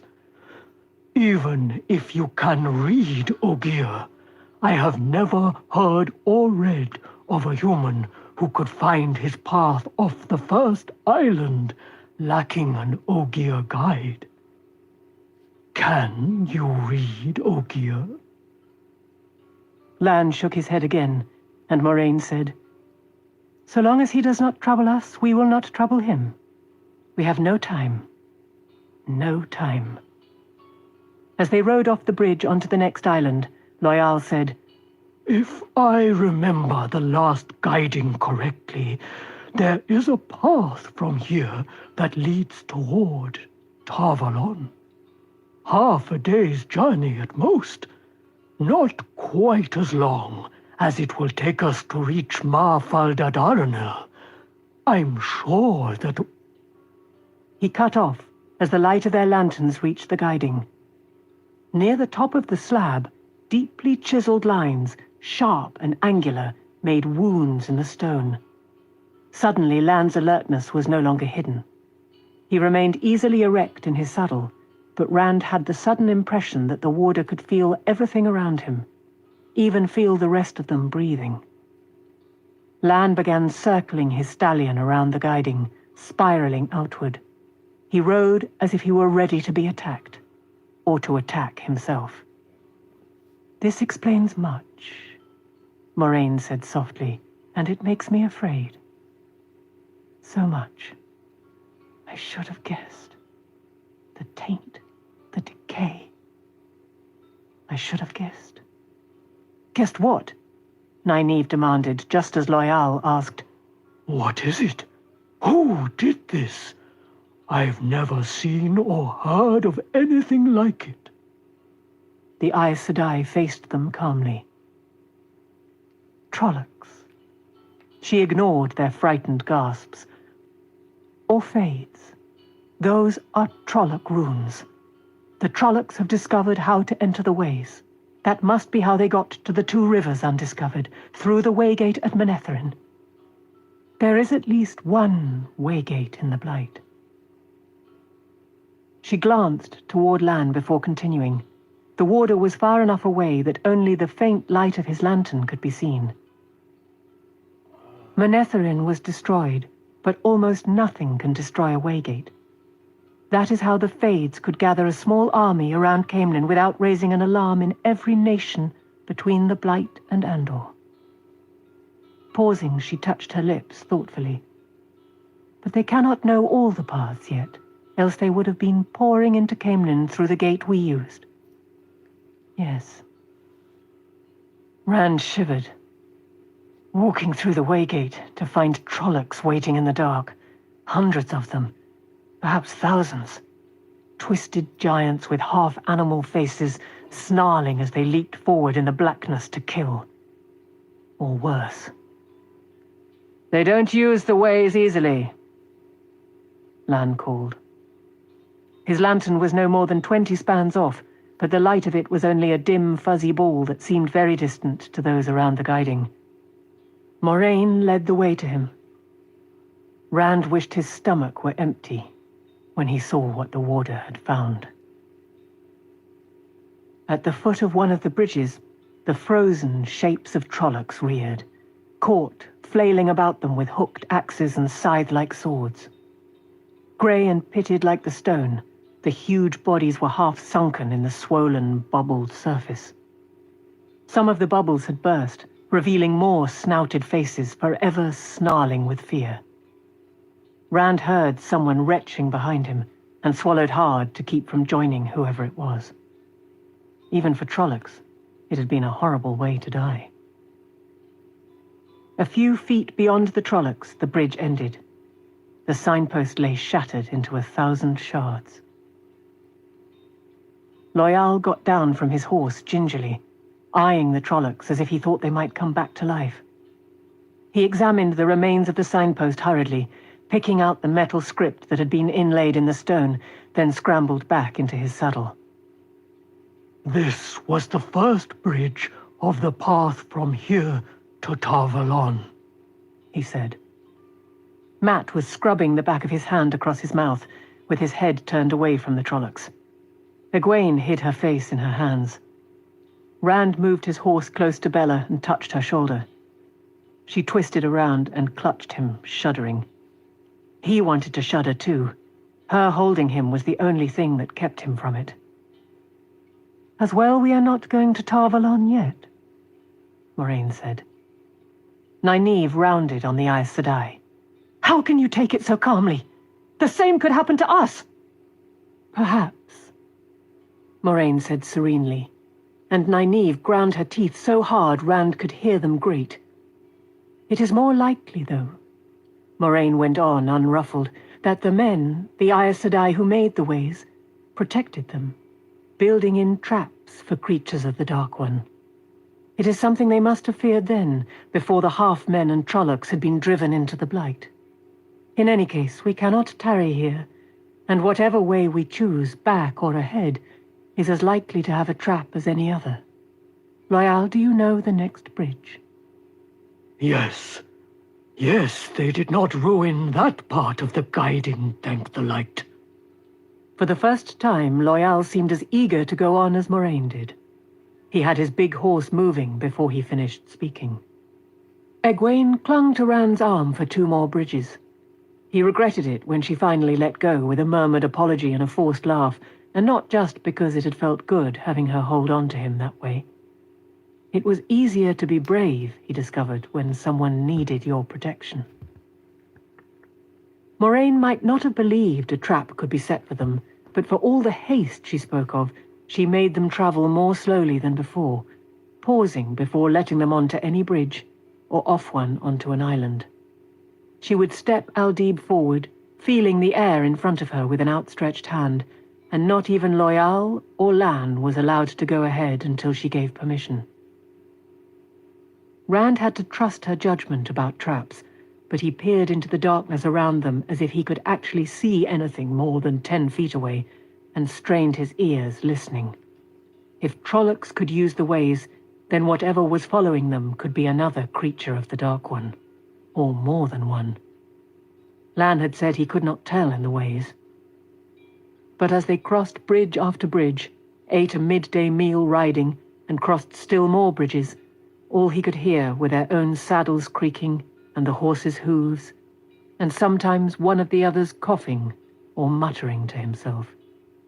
Later, there was a distant wind, too, off in the black somewhere. He could not say in which direction. At first, he thought it was his imagination, but with time he became sure. It'll be good to feel the wind again, even if it's cold. Suddenly, he blinked. Loyal, didn't you say there isn't any wind in the ways? Loyal pulled his horse up just short of the next island and cocked his head to listen. Slowly his face paled, and he licked his lips. Machin-shin, He whispered hoarsely. the black wind. The light illumine and protect us. It's the black wind. How many more bridges? Moraine asked sharply. Loyal, how many more bridges? 2, I think. 2. Quickly then, she said, trotting Aldib onto the island. Find it, quickly. Loyal talked to himself or to anyone who was listening while he read the guiding. They came out mad, screaming about Machin-shin. Light, help us. Even those Aes Sedai could heal. He scanned the stone hastily and galloped toward the chosen bridge with a shouted, This way! This time Moraine did not wait to check. She urged them on to a gallop, the bridge trembling beneath the horses, lanterns swinging wildly overhead. Loyal ran his eyes over the next guiding and wheeled his big mount around like a racer almost before it had stopped. The sound of the wind became louder. Rand could hear it even over the pounding of hooves on stone. Behind them, and gusting closer. They did not bother with the last guiding. As soon as the light of the lanterns caught the white line running from it, they swung in that direction, still galloping. The island vanished behind, and there was only the pitted grey stone underfoot, and the white line. Rand was breathing so hard he was no longer sure if he could hear the wind. Out of the darkness, the gates appeared, vine-carved and standing alone in the black like a tiny piece of wall in the night. Moraine leaned out of her saddle, reaching toward the carvings, and suddenly pulled back. "The Avendasor relief is not here," she said. "The key is gone." "Light!" Matt shouted. "Bloody light!" Loyal threw back his head and gave a mournful cry, like a howl of dying. Egwene touched Rand's arm. Her lips trembled, but she only looked at him. He put his hand on top of hers, hoping he did not look more frightened than she did. He felt it. Back toward the guiding, the wind howled. He almost thought he could hear voices in it, voices screaming vileness that even half understood brought bile up in his throat. Moraine raised her staff, and flame lanced from the end of it. It was not the pure white flame that Rand remembered from Emond's Field and the battle before Shadar Logoth. Sickly yellow streaked through the fire, and slow drifting flecks of black like soot. A thin, acrid smoke drifted from the flame, setting Loyal coughing and the horses dancing nervously, but Moraine thrust it at the gates. The smoke rasped Rand's throat and burned his nose. Stone melted like butter, leaf and vine withering in the flame and vanishing. The Aes Sedai moved the fire as fast as she could, but cutting an opening big enough for everyone to get through was no quick task. To Rand, it seemed as if the line of melted stone crept along its arc at a snail's pace. His cloak stirred, as if caught by the edge of a breeze, and his heart froze. "I can feel it," Matt said, his voice quavering. "Light! I can bloody feel it!" The flame winked out, and Moraine lowered her staff. "Done," she said. "Half done." A thin line ran across the stone carving. Rand thought he could see light, dim but still light, through the crack. But despite the cutting, the two big curved wedges of stone still stood there, half an arc out of each door. The opening would be big enough for everyone to ride through, though Loyal might have to lie flat on his horse's back. Once the two wedges of stone were gone, it would be big enough. He wondered how much each weighed. 1,000 pounds? More. Maybe if we all get down and push, maybe we can push one of them over before the wind gets here. A gust tugged at his cloak. He tried not to listen to what the voices cried. As Moraine stepped back, Mandab leaped forward straight toward the gates. Lan crouched in the saddle. At the last instant, the warhorse twisted to catch the stone with his shoulder, just as he had been taught to catch other horses in battle. With a crash, the stone toppled outward, and the warder and his horse were carried by their momentum through the smoky shimmer of a Waygate. The light that came through was mid-morning light, pale and thin, but it seemed to Rand as if the noonday summer sun blazed in his face. On the far side of the gate, Lan and Mandab slowed to a crawl, stumbling in slow motion as the warder reined back around toward the gate. Rand did not wait. Pushing Bella's head toward the opening, he slapped the shaggy mare hard on the croup. Egwene had just enough time to throw a startled look over her shoulder at him before Bella carried her out of the ways. "All of you out!" Moraine directed. "Quickly! Go!" As she spoke, the Aes Sedai thrust her staff out at arm's length, pointed back toward the guiding. Something leaped from the end of the staff, like liquid light rendered to a syrup of fire. A blazing spear of white and red and yellow, streaking into the black, exploding, coruscating like shattered diamonds. The wind shrieked in agony. It screamed in rage. The thousand murmurs that hid in the wind roared like thunder, roars of madness, half-heard voices cackling and howling promises that twisted Rand's stomach as much by the pleasure in them as by what he almost understood them to say. He booted Red forward, crowding into the opening, squeezing after the others, all forcing through the smoky glistening at once. The icy chill ran through him again, the peculiar sensation of being slowly lowered face down into a winter pond, the cold water crawling across his skin by infinitesimal increments. Just as before, it seemed to go on forever, while his mind raced, wondering if the wind could catch them while they were held like that. As suddenly as a pricked bubble, the chill vanished, and he was outside. His horse, for one abrupt instant moving twice as fast as he had been, stumbled and almost pitched him over his head. He threw both arms around the bay's neck and hung on for dear life. While he got back into the saddle, Red shook himself, then trotted over to join the others as calmly as if nothing at all odd had happened. It was cold. Not the chill of the Waygate, but welcome, natural winter cold that slowly, steadily burrowed into flesh. He pulled his cloak around him, his eyes on the dull glimmer of the Waygate. Beside him, Lan leaned forward in his saddle, one hand on his sword. Man and horse were tensed, as if on the point of charging back through if Moraine did not appear. The Waygate stood in a jumble of stones at the base of a hill, hidden by bushes except where the falling pieces had broken down the bare brown branches. Alongside the carvings on the remains of the gates, the brush looked more lifeless than the stone. Slowly, the murky surface bulged like some strange long bubble rising to the surface of a pond. Moraine's back broke through the bubble. Inchmeal, the Aes Sedai and her dim reflection backed out of each other. She still held her staff out in front of her, and she kept it there as she drew Aldib out of the Waygate after her, the white mare dancing with fear, eyes rolling. Still watching the Waygate, Moraine backed away. The Waygate darkened. The hazy shimmer became murkier, sinking through grey to charcoal, then to black as deep as the heart of the ways.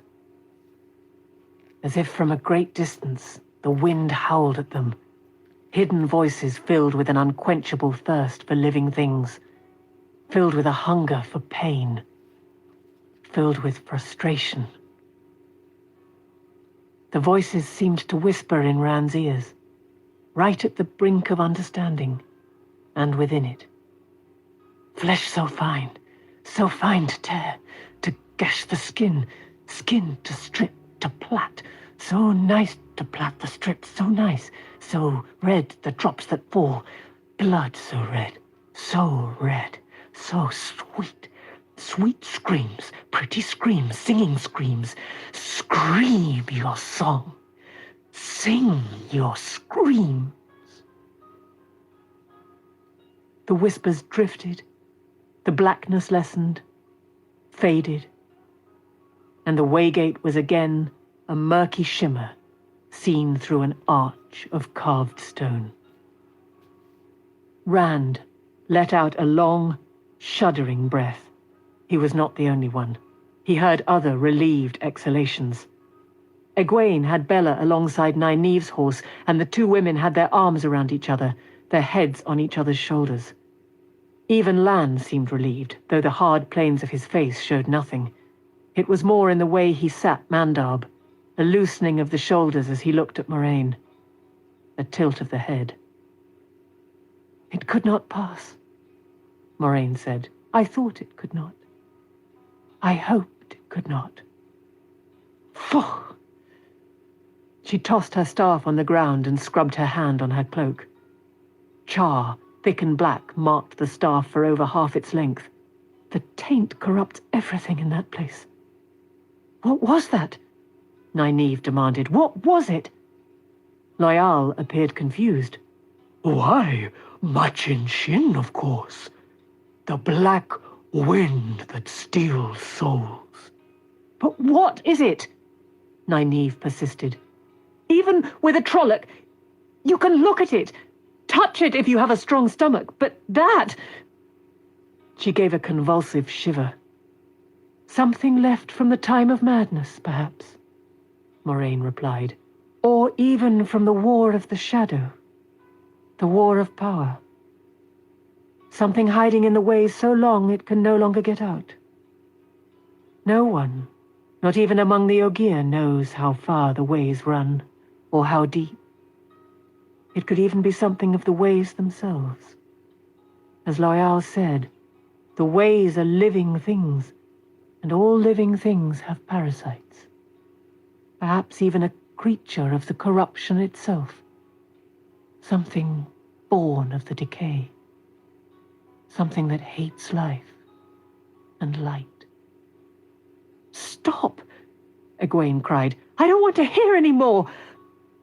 I could hear it saying..." She cut off, shivering. "There is worse to be faced yet," Moraine said softly.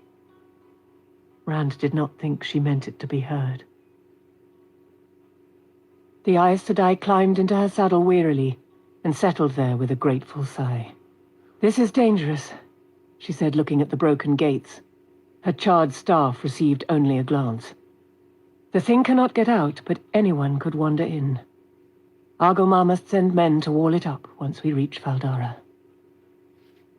She pointed to the north, to towers in the misty distance, above the barren treetops.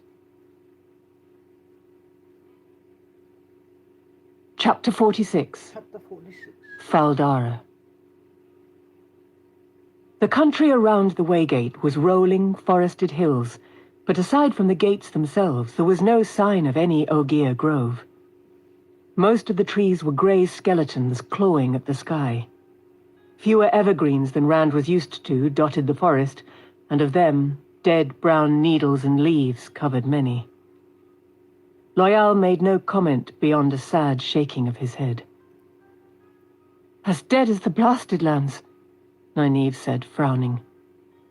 Egwene pulled her cloak around her and shivered. "At least we're out," Perrin said. And Matt added, "Out where?" "Shinar," Lan told them. "We're in the borderlands."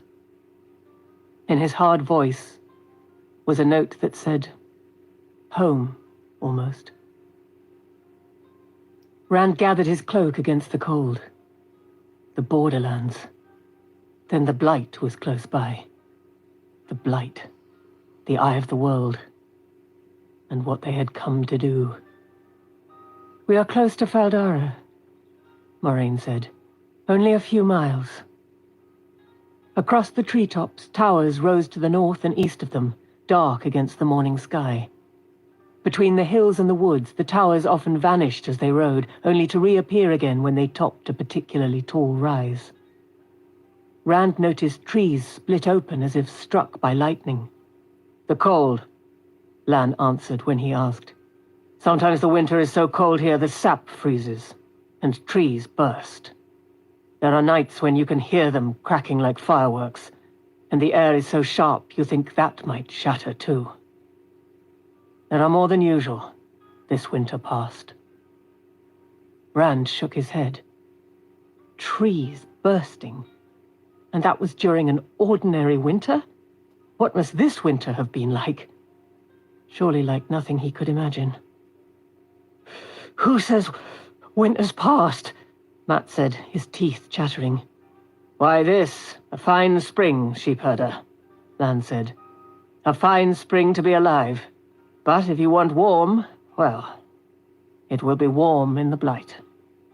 Softly, Matt muttered, "Blood and ashes, blood and bloody ashes." Rand barely heard him, but it sounded heartfelt. They began to pass farms, but though it was the hour for midday meals to be cooking, no smoke rose from the high stone chimneys.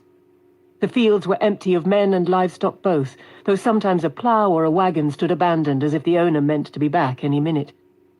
At one farm close by the road, a lone chicken scratched in the yard. One barn door swung freely with the wind, the other had broken off the bottom hinge and hung at an angle. The tall house, odd to Rand's Two Rivers eyes, with its sharp-peaked roof of big wooden shingles running almost to the ground, was still and silent. No dog came out to bark at them. A scythe lay in the middle of the barnyard. Buckets were overturned in a heap beside the well. Moraine frowned at the farmhouse as they rode by. She lifted Aldib's reins, and the white mare quickened her pace. The Emmonsfielders were clustered with Loyal a little behind the Aes Sedai and the warder. Rand shook his head. He could not imagine anything growing there ever. But then he could not really imagine the ways either. Even now that he was past them, He could not. I don't think she expected this, Nynaeve said quietly with a gesture that took in all the empty farms they had seen. Where did they all go? Egwene said. Why? They can't have been gone very long. What makes you say that? Matt asked. From the look of that barn door, they could have been gone all winter. Nynaeve and Egwene both looked at him as if he was slow-witted. The curtains in the windows, Egwene said patiently. They look too light for winter curtains, even here. As cold as it is here, no woman would have had those up more than a week or two. Maybe less. The wisdom nodded. Curtains, Perrin chuckled. He immediately wiped the smile off his face when the two women raised their eyebrows at him. Oh, I agree with you. There wasn't enough rust on that scythe for any more than a week in the open. You should have seen that, Matt. Even if you missed the curtains. Rand glanced sideways at Perrin, trying not to stare. His eyes were sharper than Perrin's, or had been when they used to hunt rabbits together, but he had not been able to see that scythe blade well enough to make out any rust.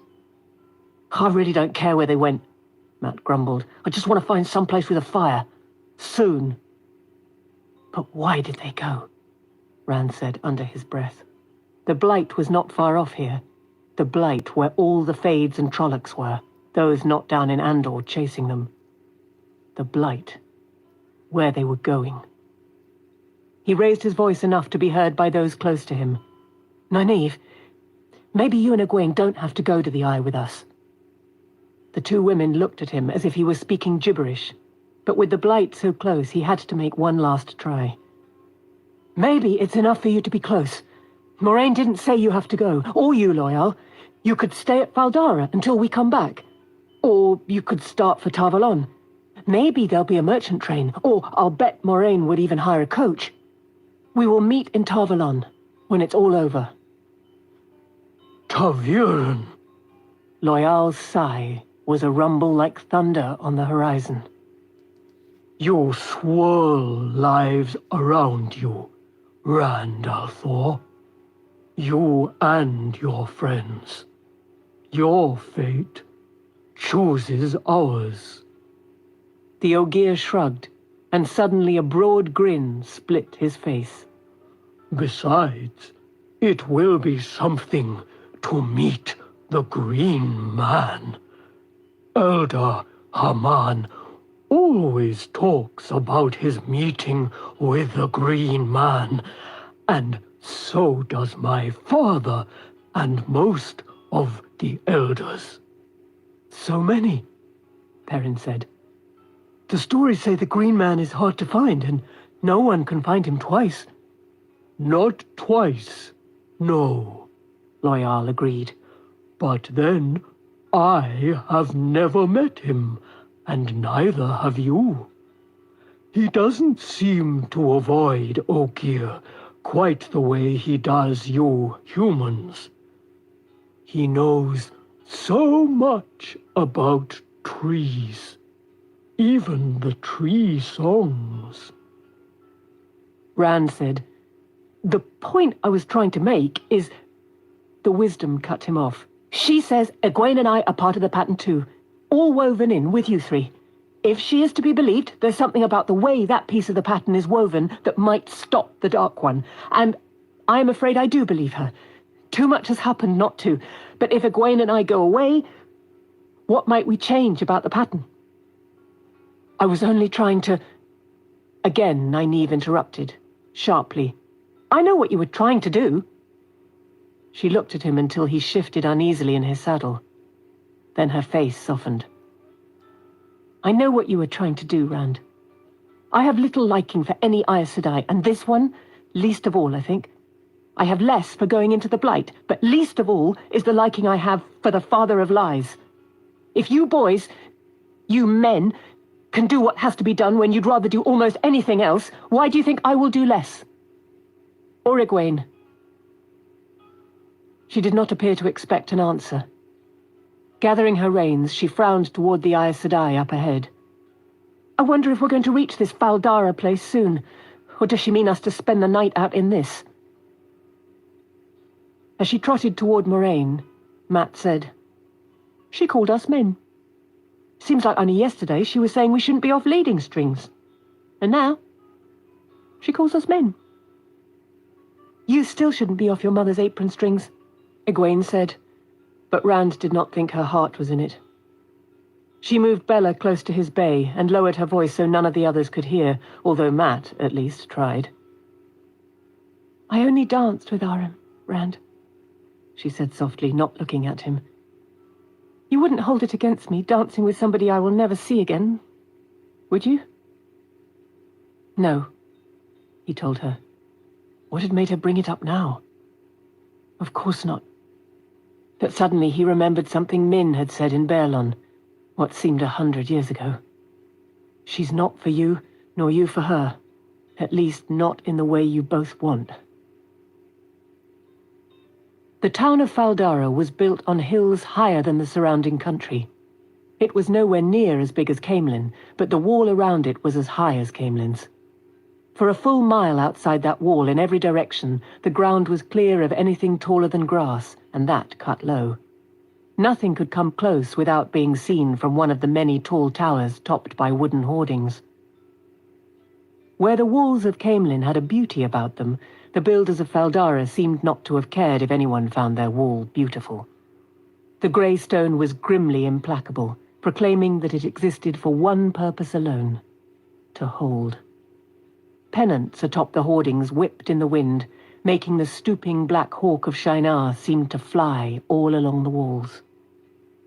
Lan tossed back the hood of his cloak, and despite the cold, motioned for the others to do the same. Moraine had already lowered hers. It's the law in Shinar, the warder said, in all the borderlands. No one may hide his face inside a town's walls. Are they all that good-looking? Matt laughed. A half-man can't hide with his face exposed, the warder said in a flat voice. Rand's grin slid off his face. Hastily, Matt pushed back his hood. The gate stood open, tall and covered with dark iron, but a dozen armored men stood guard in golden yellow surcoats bearing the Black Hawk.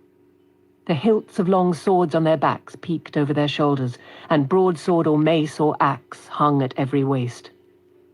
Their horses were tethered nearby, made grotesque by the steel bardings covering chests and necks and heads, with lances to stirrup, all ready to ride at an instant. The guards made no move to stop Lan and Moraine and the others. Indeed, they waved and called out happily. "Daishan!" one cried, shaking steel gauntleted fists over his head as they rode past. "Daishan!" A number of others shouted, "Glory to the builders!" and "Kisere Tiwanshaw!" Loyal looked surprised. Then a broad smile split his face and he waved to the guards. One man ran alongside Lan's horse a little way, unhampered by the armor he wore. "Will the golden crane fly again, Daishan?" "Peace, Ragan," was all the warder said, and the man fell away. He returned the guards' waves, but his face was suddenly even more grim. As they rode through stone-paved streets crowded with people and wagons, Rand frowned worriedly. Faldara was bulging at the seams, but the people were neither the eager crowds of Caemlyn enjoying the grandeur of the city even as they squabbled, nor the milling throngs of Baerlon. Packed cheek by jowl, these folk watched their party ride by with leaden eyes and faces blanked of emotion. Carts and wagons jammed every alleyway and half the streets, piled high with jumbled household furnishings and carved chests packed so tight that clothes spilled. On top sat the children. Adults kept the younglings up where they could be seen and did not let them stray even to play. The children were even more silent than their elders, their eyes bigger, more haunting in their stares. The nooks and crannies between the wagons were filled with shaggy cattle and black-spotted pigs in makeshift pens. Crates of chickens and ducks and geese fitfully made up for the silence of the people. He knew now where all the farmers had gone. Lan led the way to the fortress in the middle of the town, a massive stone pile atop the highest hill. A dry moat, deep and wide, its bottom a forest of sharp steel spikes, razor-edged and as tall as a man, surrounded the towered walls of the keep. A place for a last defense, if the rest of the town fell. From one of the gate towers, an armored man called down, "Welcome, Daishan!" Another shouted to the inside of the fortress, "The Golden Crane! The Golden Crane!" Their hooves drummed on the heavy timbers of the lowered drawbridge as they crossed the moat and rode under the sharp points of the stout portcullis. Once through the gates, Lan swung down out of his saddle to lead Mandab, signaling the others to dismount. The first courtyard was a huge square paved with big stone blocks and surrounded by towers and battlements as fierce as those on the outside of the walls. As big as it was, the courtyard appeared just as crowded as the streets and as much in turmoil, though there was an order to the crowding here. Everywhere were armored men and armored horses. At half a dozen smithies around the court, hammers clanged and big bellows tugged by 2 leather-aproned men apiece made the forge fires roar. A steady stream of boys ran with new-made horseshoes for the farriers. Fletchers sat making arrows, and every time a basket was filled, it was whisked away and replaced with an empty one. Liveried grooms appeared on the run, eager and smiling in black and gold. Rand hastily untied his belongings from behind the saddle and gave the bay up to one of the grooms as a man in plate and mail and leather bowed formally. He wore a bright yellow cloak edged in red over his armor, with the black hawk on the breast and a yellow surcoat bearing a grey owl. He wore no helmet, and was bareheaded truly, for his hair had all been shaved except for a topknot tied with a leather cord. "It has been long, Moraine, Aes Sedai. It is good to see you, Daishan. Very good." He bowed again to Loyal and murmured, "Glory to the builders. Kiseri Tiwansha." I am unworthy, Loyal replied formally. and the work small. Singu Machoba. "You honor us, builder," the man said. "Kiseri Tiwansha." He turned back to Lan. "Word was sent to Lord Argelmar, Daishan, as soon as you were seen coming. He is waiting for you. This way, please." As they followed him into the fortress, along drafty stone corridors hung with colorful tapestries and long silk screens of hunting scenes and battles, he continued, "I am glad the call reached you, Daishan. Will you raise the Golden Crane banner once more?" The halls were stark except for the wall hangings, and even they used the fewest figures made with the fewest lines necessary to convey meaning, though in bright colors. "Are things really as bad as they appear, Ingtar?" Lan asked quietly. Rand wondered if his own ears were twitching like Loyal's. The man's topknot swayed as he shook his head, but he hesitated before putting on a grin. "Things are never as bad as they appear, Daishan. A little worse than usual this year, that is all. The raids continued through the winter, even in the hardest of it. But the raiding was no worse than anywhere else along the border.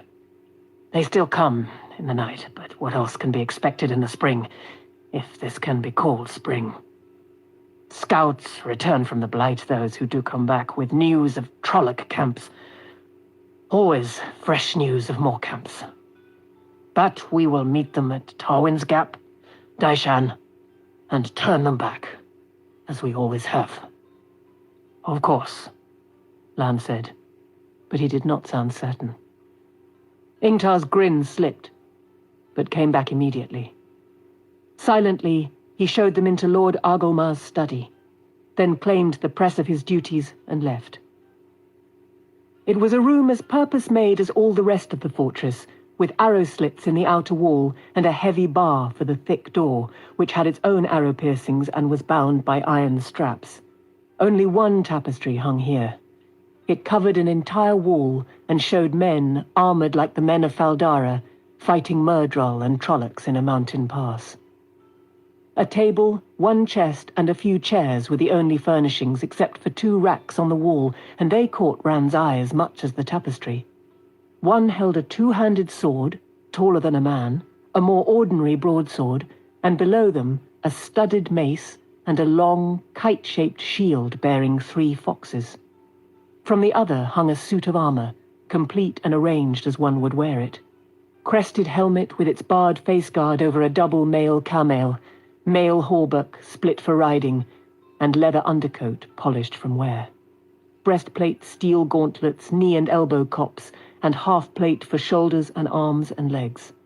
Even here, in the heart of the keep, weapons and armor seemed ready to be donned at any moment. Like the furniture, they were simply and severely decorated with gold. Argylmar himself rose at their entrance and came around the table, littered with maps and sheafs of paper and pens standing in inkpots. He seemed at first glance too peaceful for the room, in his blue velvet coat with its tall, wide collar and soft leather boots, but a second look showed round differently.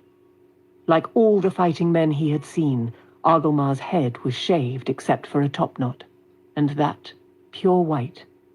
His face was as hard as Lan's, the only lines creases at the corners of his eyes, and those eyes like brown stone, though they bore a smile now. Peace, but it is good to see you, Daishan, the Lord of Faldara said. And you, Moraine Aes Sedai, perhaps even more. Your presence warms me, Aes Sedai. Ninte kalichnie no domashita, Argylmar Daishan. Moraine replied formally, but with a note in her voice that said they were old friends. Your welcome warms me, Lord Argylmar. Kodome kalichnie gani Aes Sedai he. Here is always a welcome for Aes Sedai. He turned to Loial. You are far from the steading, Ogier, but you honor Faldara. Always glory to the builders. Kisere tiwansho he.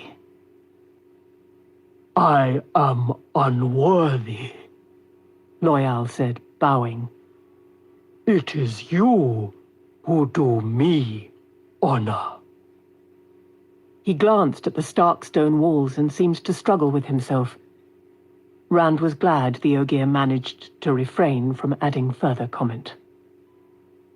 Servants in black and gold appeared on silent, soft-slippered feet. Some brought folded cloths, damp and hot, on silver trays for wiping the dust from faces and hands. Others bore mulled wine and silver bowls of dried plums and apricots. Lord Argylmar gave orders for rooms to be prepared, and baths. A long journey from Tarvalon, he said. You must be tired. A short journey the path we came, Lan told him, but more tiring than the long way. Argylmar looked puzzled when the warder said no more, but he merely said, A few days' rest will put you all in fine fettle. I ask one night's shelter, Lord Argylmar, Moraine said, for ourselves and our horses. And fresh supplies in the morning if you can spare them. We must leave you early, I am afraid. Argylmar frowned. But I thought... Moraine Sedai, I have no right to ask it of you, but... You would be worth 1,000 lances in Tarwin's Gap. And you, Daishan. 1,000 men will come when they hear the golden crane flies once more. The 7 towers are broken, Lan said harshly, and Malkier is dead. The few of her people left, scattered across the face of the earth. I am a warder, Argylmar, sworn to the flame of Tarvalon, and I am bound into the Blight. Of course, Daish. Lan, of course. But surely a few days' delay, a few weeks at most, will make no difference. You are needed, you and Moraine Sedai. Moraine took a silver goblet from one of the servants. Ingtar seems to believe you will defeat this threat as you have defeated many others across the years. Aes Sedai, Argylmar said wryly. If Ingtar had to ride alone to Tarwin's Gap, he would ride the whole way proclaiming that the trollocs would be turned back once more. He has almost pride enough to believe he could do it alone. He is not as confident as you think this time, Agomar. The warder held a cup, but he did not drink. How bad is it? Agomar hesitated, pulling a map from the tangle on the table. He stared unseeing at the map for a moment, then tossed it back. When we ride to the gap, he said quietly, the people will be sent south to Falmoran. Perhaps the capital can hold. Peace it must. Something must hold. That bad, Lan said, and Agomar nodded wearily. Rand exchanged worried looks with Matt and Perrin. It was easy to believe the trollocs gathering in the Blight were after him. After them. Agomar went on grimly. Kandor, Arafel, Faldara. The trollocs raided them all straight through the winter. Nothing like that has happened since the Trolloc Wars. The raids have never been so fierce or so large or pressed home so hard. Every king and council is sure a great thrust is coming out of the Blight, and every one of the borderlands believes it is coming at them. None of their scouts and none of their warders report Trolloc massing above their borders as we have here. But they believe, and each is afraid to send fighting men elsewhere. People whisper that the world is ending, that the Dark One is loose again. Shinar will ride to Tarwin's Gap alone, and we will be outnumbered at least 10 to 1. At least. It may be the last ingathering of the Lances. Lan! No! Daishan! For you are a diademed battle lord of Malkia, whatever you say. Daishan, the golden crane banner in the van, would put heart into men who know they are riding north to die. The word will spread like wildfire, and though their kings have told them to hold where they are, lances will come from Arafel and Kandor, and even from Faldara. Though they cannot come in time to stand with us in the gap, they may save Shinar. Lan peered into his wine. His face did not change, but wine slopped over his hand. The silver goblet crumpled in his grip. A servant took the ruined cup and wiped the warder's hand with a cloth. A second put a fresh goblet in his hand, while the other was whisked away. Lan did not seem to notice. I cannot, he whispered hoarsely. When he raised his head, his blue eyes burned with a fierce light, but his voice was calm again, and flat. I am a warder, Agomar. His hand and Matt and Perrin to Moraine. At first light, I ride to the Blight. Agomar sighed heavily. Moraine Sedai, will you not come at least? An Aes Sedai could make the difference. I cannot, Lord Agomar. Moraine seemed troubled. There is indeed a battle to be fought, and it is not chance that the Trollocs gather above Shinar. But our battle, the true battle with the Dark One, will take place in the Blight, at the eye of the world. You must fight your battle, and we ours. You cannot be saying he is loose. Rock-like Agomar sounded shaken, and Moraine quickly shook her head. Not yet. If we win at the eye of the world, perhaps not ever again. Can you even find the eye, Aes Sedai? If holding the Dark One depends on that, we might as well be dead. Many have tried and failed. I can find it, Lord Agomar. Hope is not lost yet. Agomar studied her, and then the others. He appeared puzzled by Nynaeve and Egwene. Their farm clothes contrasted sharply with Moraine's silk dress, though all were travel-stained. They are Aes Sedai too? He asked doubtfully. When Moraine shook her head, he seemed even more confused. His gaze ran over the young men from Emond's Field, settling on Rand, brushing the red-wrapped sword at his waist. A strange guard you take with you, Aes Sedai. Only one fighting man? He glanced at Perrin and at the axe hanging from his belt. Perhaps two, but both barely more than lads. Let me send men with you. 100 lances, more or less, will make no difference in the gap, but you will need more than one warder and 3 youths. And 2 women will not help, unless they are Aiel in disguise. The blight is worse than usual this year. It stirs.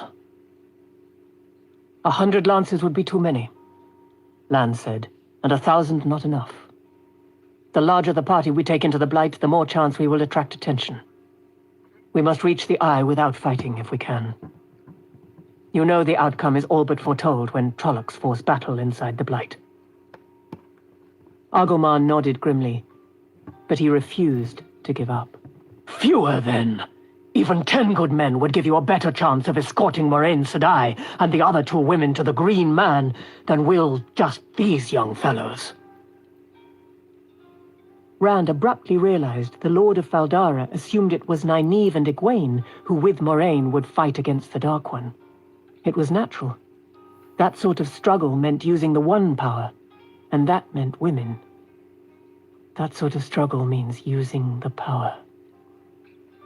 He tucked his thumbs behind his sword belt and gripped the buckle hard to keep his hands from shaking. No men, Moraine said. Agomar opened his mouth again, and she went on before he could speak. It is the nature of the Eye and the nature of the Green Man. How many from Faldara have ever found the Green Man and the Eye? Ever? Agomar shrugged. Since the War of the 100 Years, you could count them on the fingers of one hand. No more than 1 in 5 years from all the borderlands together. No one finds the Eye of the World, Moraine said, unless the Green Man wants them to find it. Need is the key, and intention. I know where to go. I have been there before. Rand's head whipped around in surprise. His was not the only one among the Emond's fielders, but the Aes Sedai did not seem to notice. But one among us seeking glory, seeking to add his name to those 4, and we may never find it, though I take us straight to the spot I remember. You have seen the Green Man, Moraine Sedai. The Lord of Faldara sounded impressed, but in the next breath he frowned. But if you have already met him once... Need is the key, Moraine said softly, and there can be no greater need than mine, than ours. And I have something those other seekers have not. Her eyes barely stirred from Agomar's face, but Rand was sure they had drifted toward Loyal, just for an instant, before the Aes Sedai pulled them back. Rand met the Ogier's eyes, and Loyal shrugged. Taviran, the Ogier said softly. Agomar threw up his hands. It will be as you say, Aes Sedai. Peace, if the real battle is to be at the Eye of the World. I am tempted to take the Blackhawk banner after you instead of to the Gap. I could cut a path for you. That would be disaster, Lord Agomar, both at Tarwin's Gap and the Eye. You have your battle, and we ours. Peace! As you say, Aes Sedai. Having reached a decision, however much he disliked it, the shaven-headed Lord of Faldara seemed to put it out of his mind. He invited them to table with him, all the while making conversation about hawks and horses and dogs, but with never a mention of trollocs, or Tarwin's Gap, or the Eye of the World. The chamber where they ate was as stark and plain as Lord Agomar's study had been, with little more furnishing it than the table and chairs themselves, and they were severe in line and form, beautiful, but severe. A big fireplace warmed the room, but not so much that a man called out hurriedly would be stunned by the cold outside. Liveried servants brought soup and bread and cheese, and the talk was of books and music, until Lord Agomar realized the Emond's field folk were not talking. Like a good host, he asked gently probing questions designed to bring them out of their quiet. Rand soon found himself competing to tell about Emmons Field and the Two Rivers. It was an effort not to say too much. He hoped the others were guarding their tongues, Matt especially. Nynaeve alone held herself back, eating and drinking silently. "There's a song in the Two Rivers," Matt said.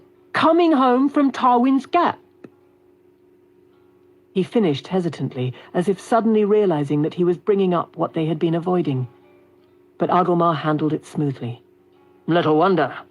Few lands have not sent men to hold back the blight over the years." Rand looked at Matt and Perrin. Matt silently formed the word Manetherin. Agomar whispered to one of the servants, and while others cleared the table, that man vanished and returned with a canister and clay pipes for Lan, Loyal, and Lord Agomar.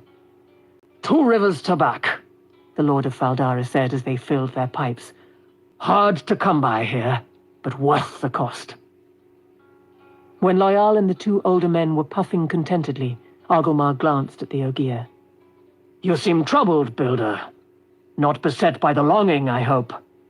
How long have you been away from the steading?" It is not the longing. I have not been gone such a time as that. Loyal shrugged, and the blue-grey streamer rising from his pipe made a spiral above the table as he gestured.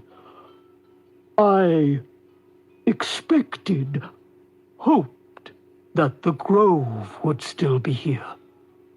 Some remnant of Marfal Dadaranel, at least.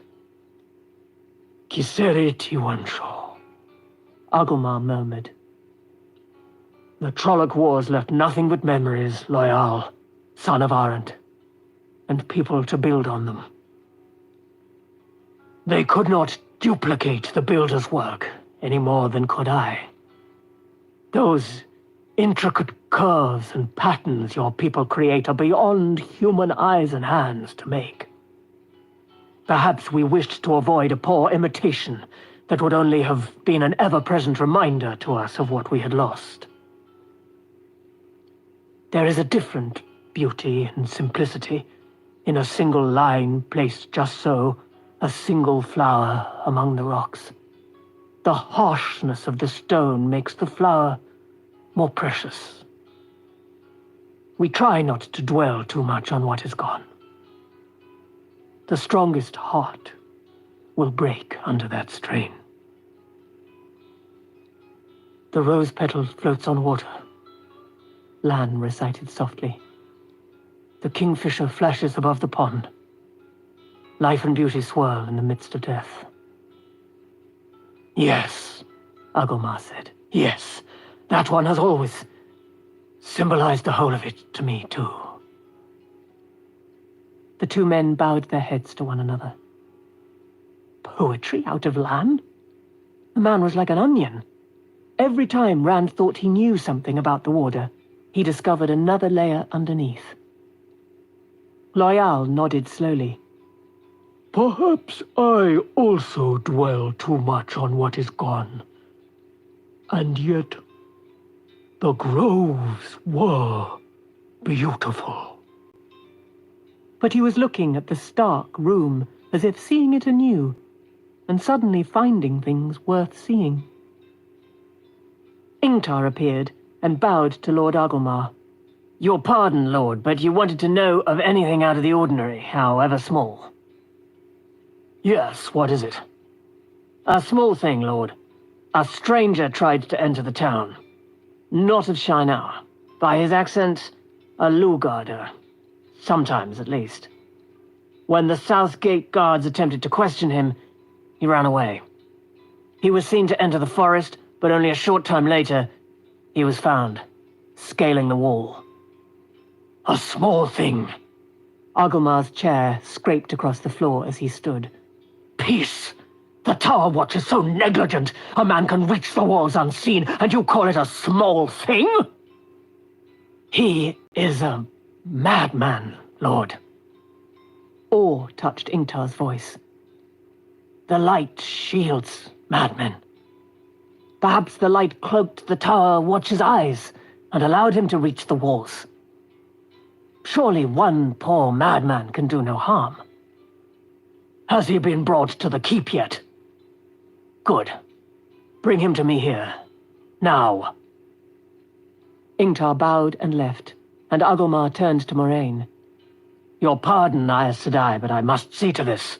Perhaps he is only a pitiful wretch with his mind blinded by the light, but 2 days gone, 5 of our own people were found in the night trying to saw through the hinges of a horse gate.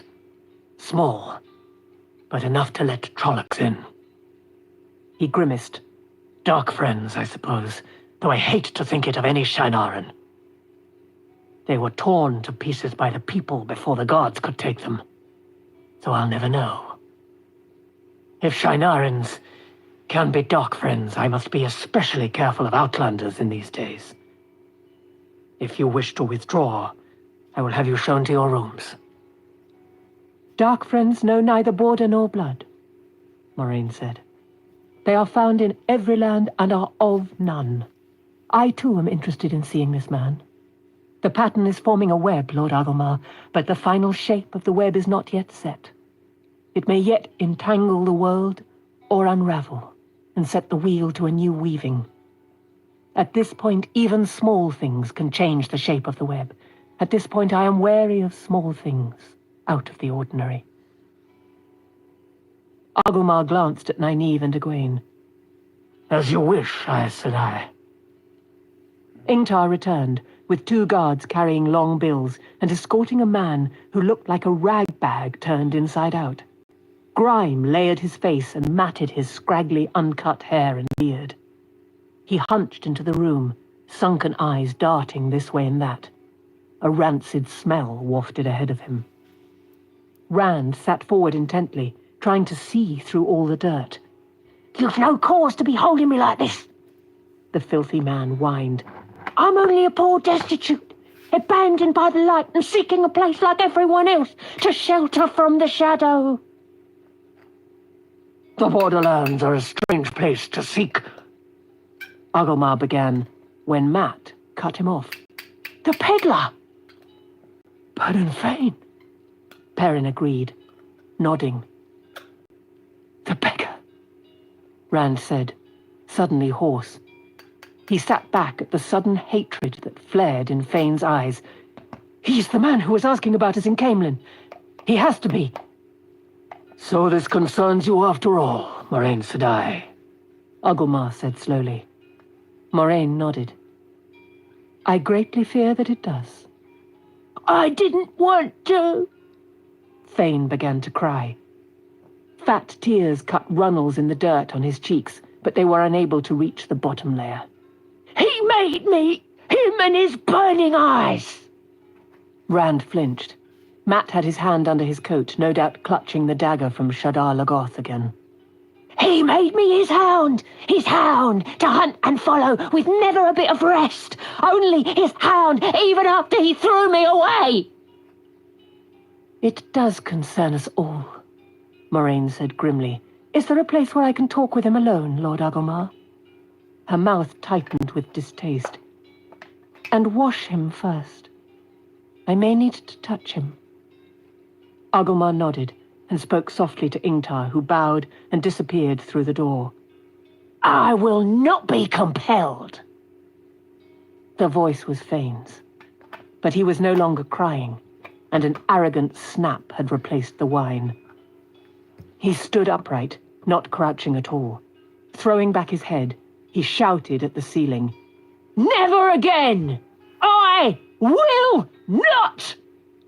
He faced Agomar as if the men flanking him were his own bodyguard, and the Lord of Faldara his equal rather than his captor.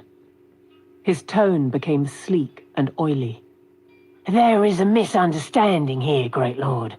I am sometimes taken by spells, but that will pass soon. Yes, soon I will be rid of them." Contemptuously, he flicked his fingers against the rags he wore. "Do not be misled by these, Great Lord. I have had to disguise myself against those who have tried to stop me, and my journey has been long and hard. But at last I have reached lands where men still know the dangers of Balsamon, where men still fight the Dark One. Rand stared, goggling. It was Fain's voice, but the words did not sound like the peddler at all. So you've come here because we fight trollocs, Agilmar said. And you are so important that someone wants to stop you. These people say you are a peddler called Fain, and that you are following them. Fain hesitated. He glanced at Moraine and hurriedly pulled his eyes away from the Aes Sedai. His gaze ran across the Emmons Fielders, then jerked back to Agilmar.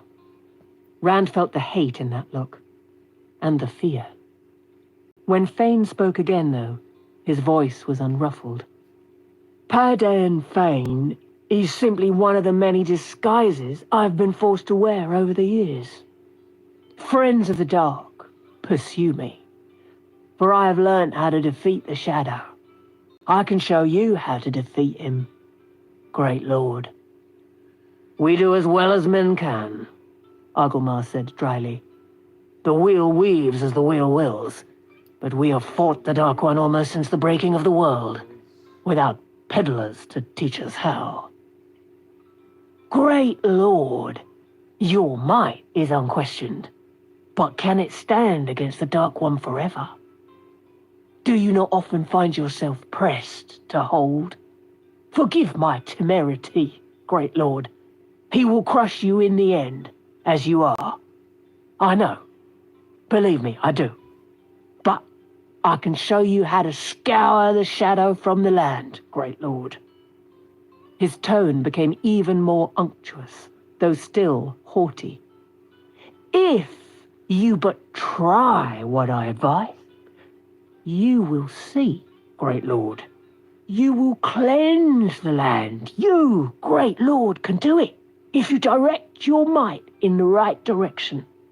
Avoid letting Tarvalon entangle you in its snares, and you can save the world.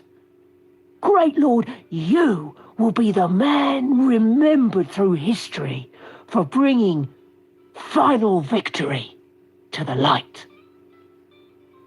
The guards held their places, but their hands shifted on the long shafts of the bills, as if they thought they might have to use them. He thinks a great deal of himself for a peddler, Agilmar said to Lan over his shoulder. I think Ingtar is right. He is mad. Fain's eyes tightened angrily, but his voice remained smooth. Great Lord, I know my words must appear grandiose, but if you will only... He cut off abruptly, stepping back as Moraine rose and started slowly around the table. Only the guards' lowered bills kept Fain from backing right out of the room. Stopping behind Matt's chair, Moraine put a hand on his shoulder and bent to whisper in his ear. Whatever she said, the tension went out of his face and he took his hand from under his coat. The Aes Sedai went on until she stood beside Agilmar, confronting Fain. As she came to a halt, the peddler sank into a crouch once more. I hate him, he whimpered. I want to be free of him. I want to walk in the light again. His shoulders began to shake, and tears streamed down his face even more heavily than before. He made me do it. I'm afraid he is more than a peddler, Lord Agilmar, Moraine said. Less than human. Worse than vile. More dangerous than you can imagine. He can be bathed after I have spoken with him. I dare not waste a minute. Come, Lan.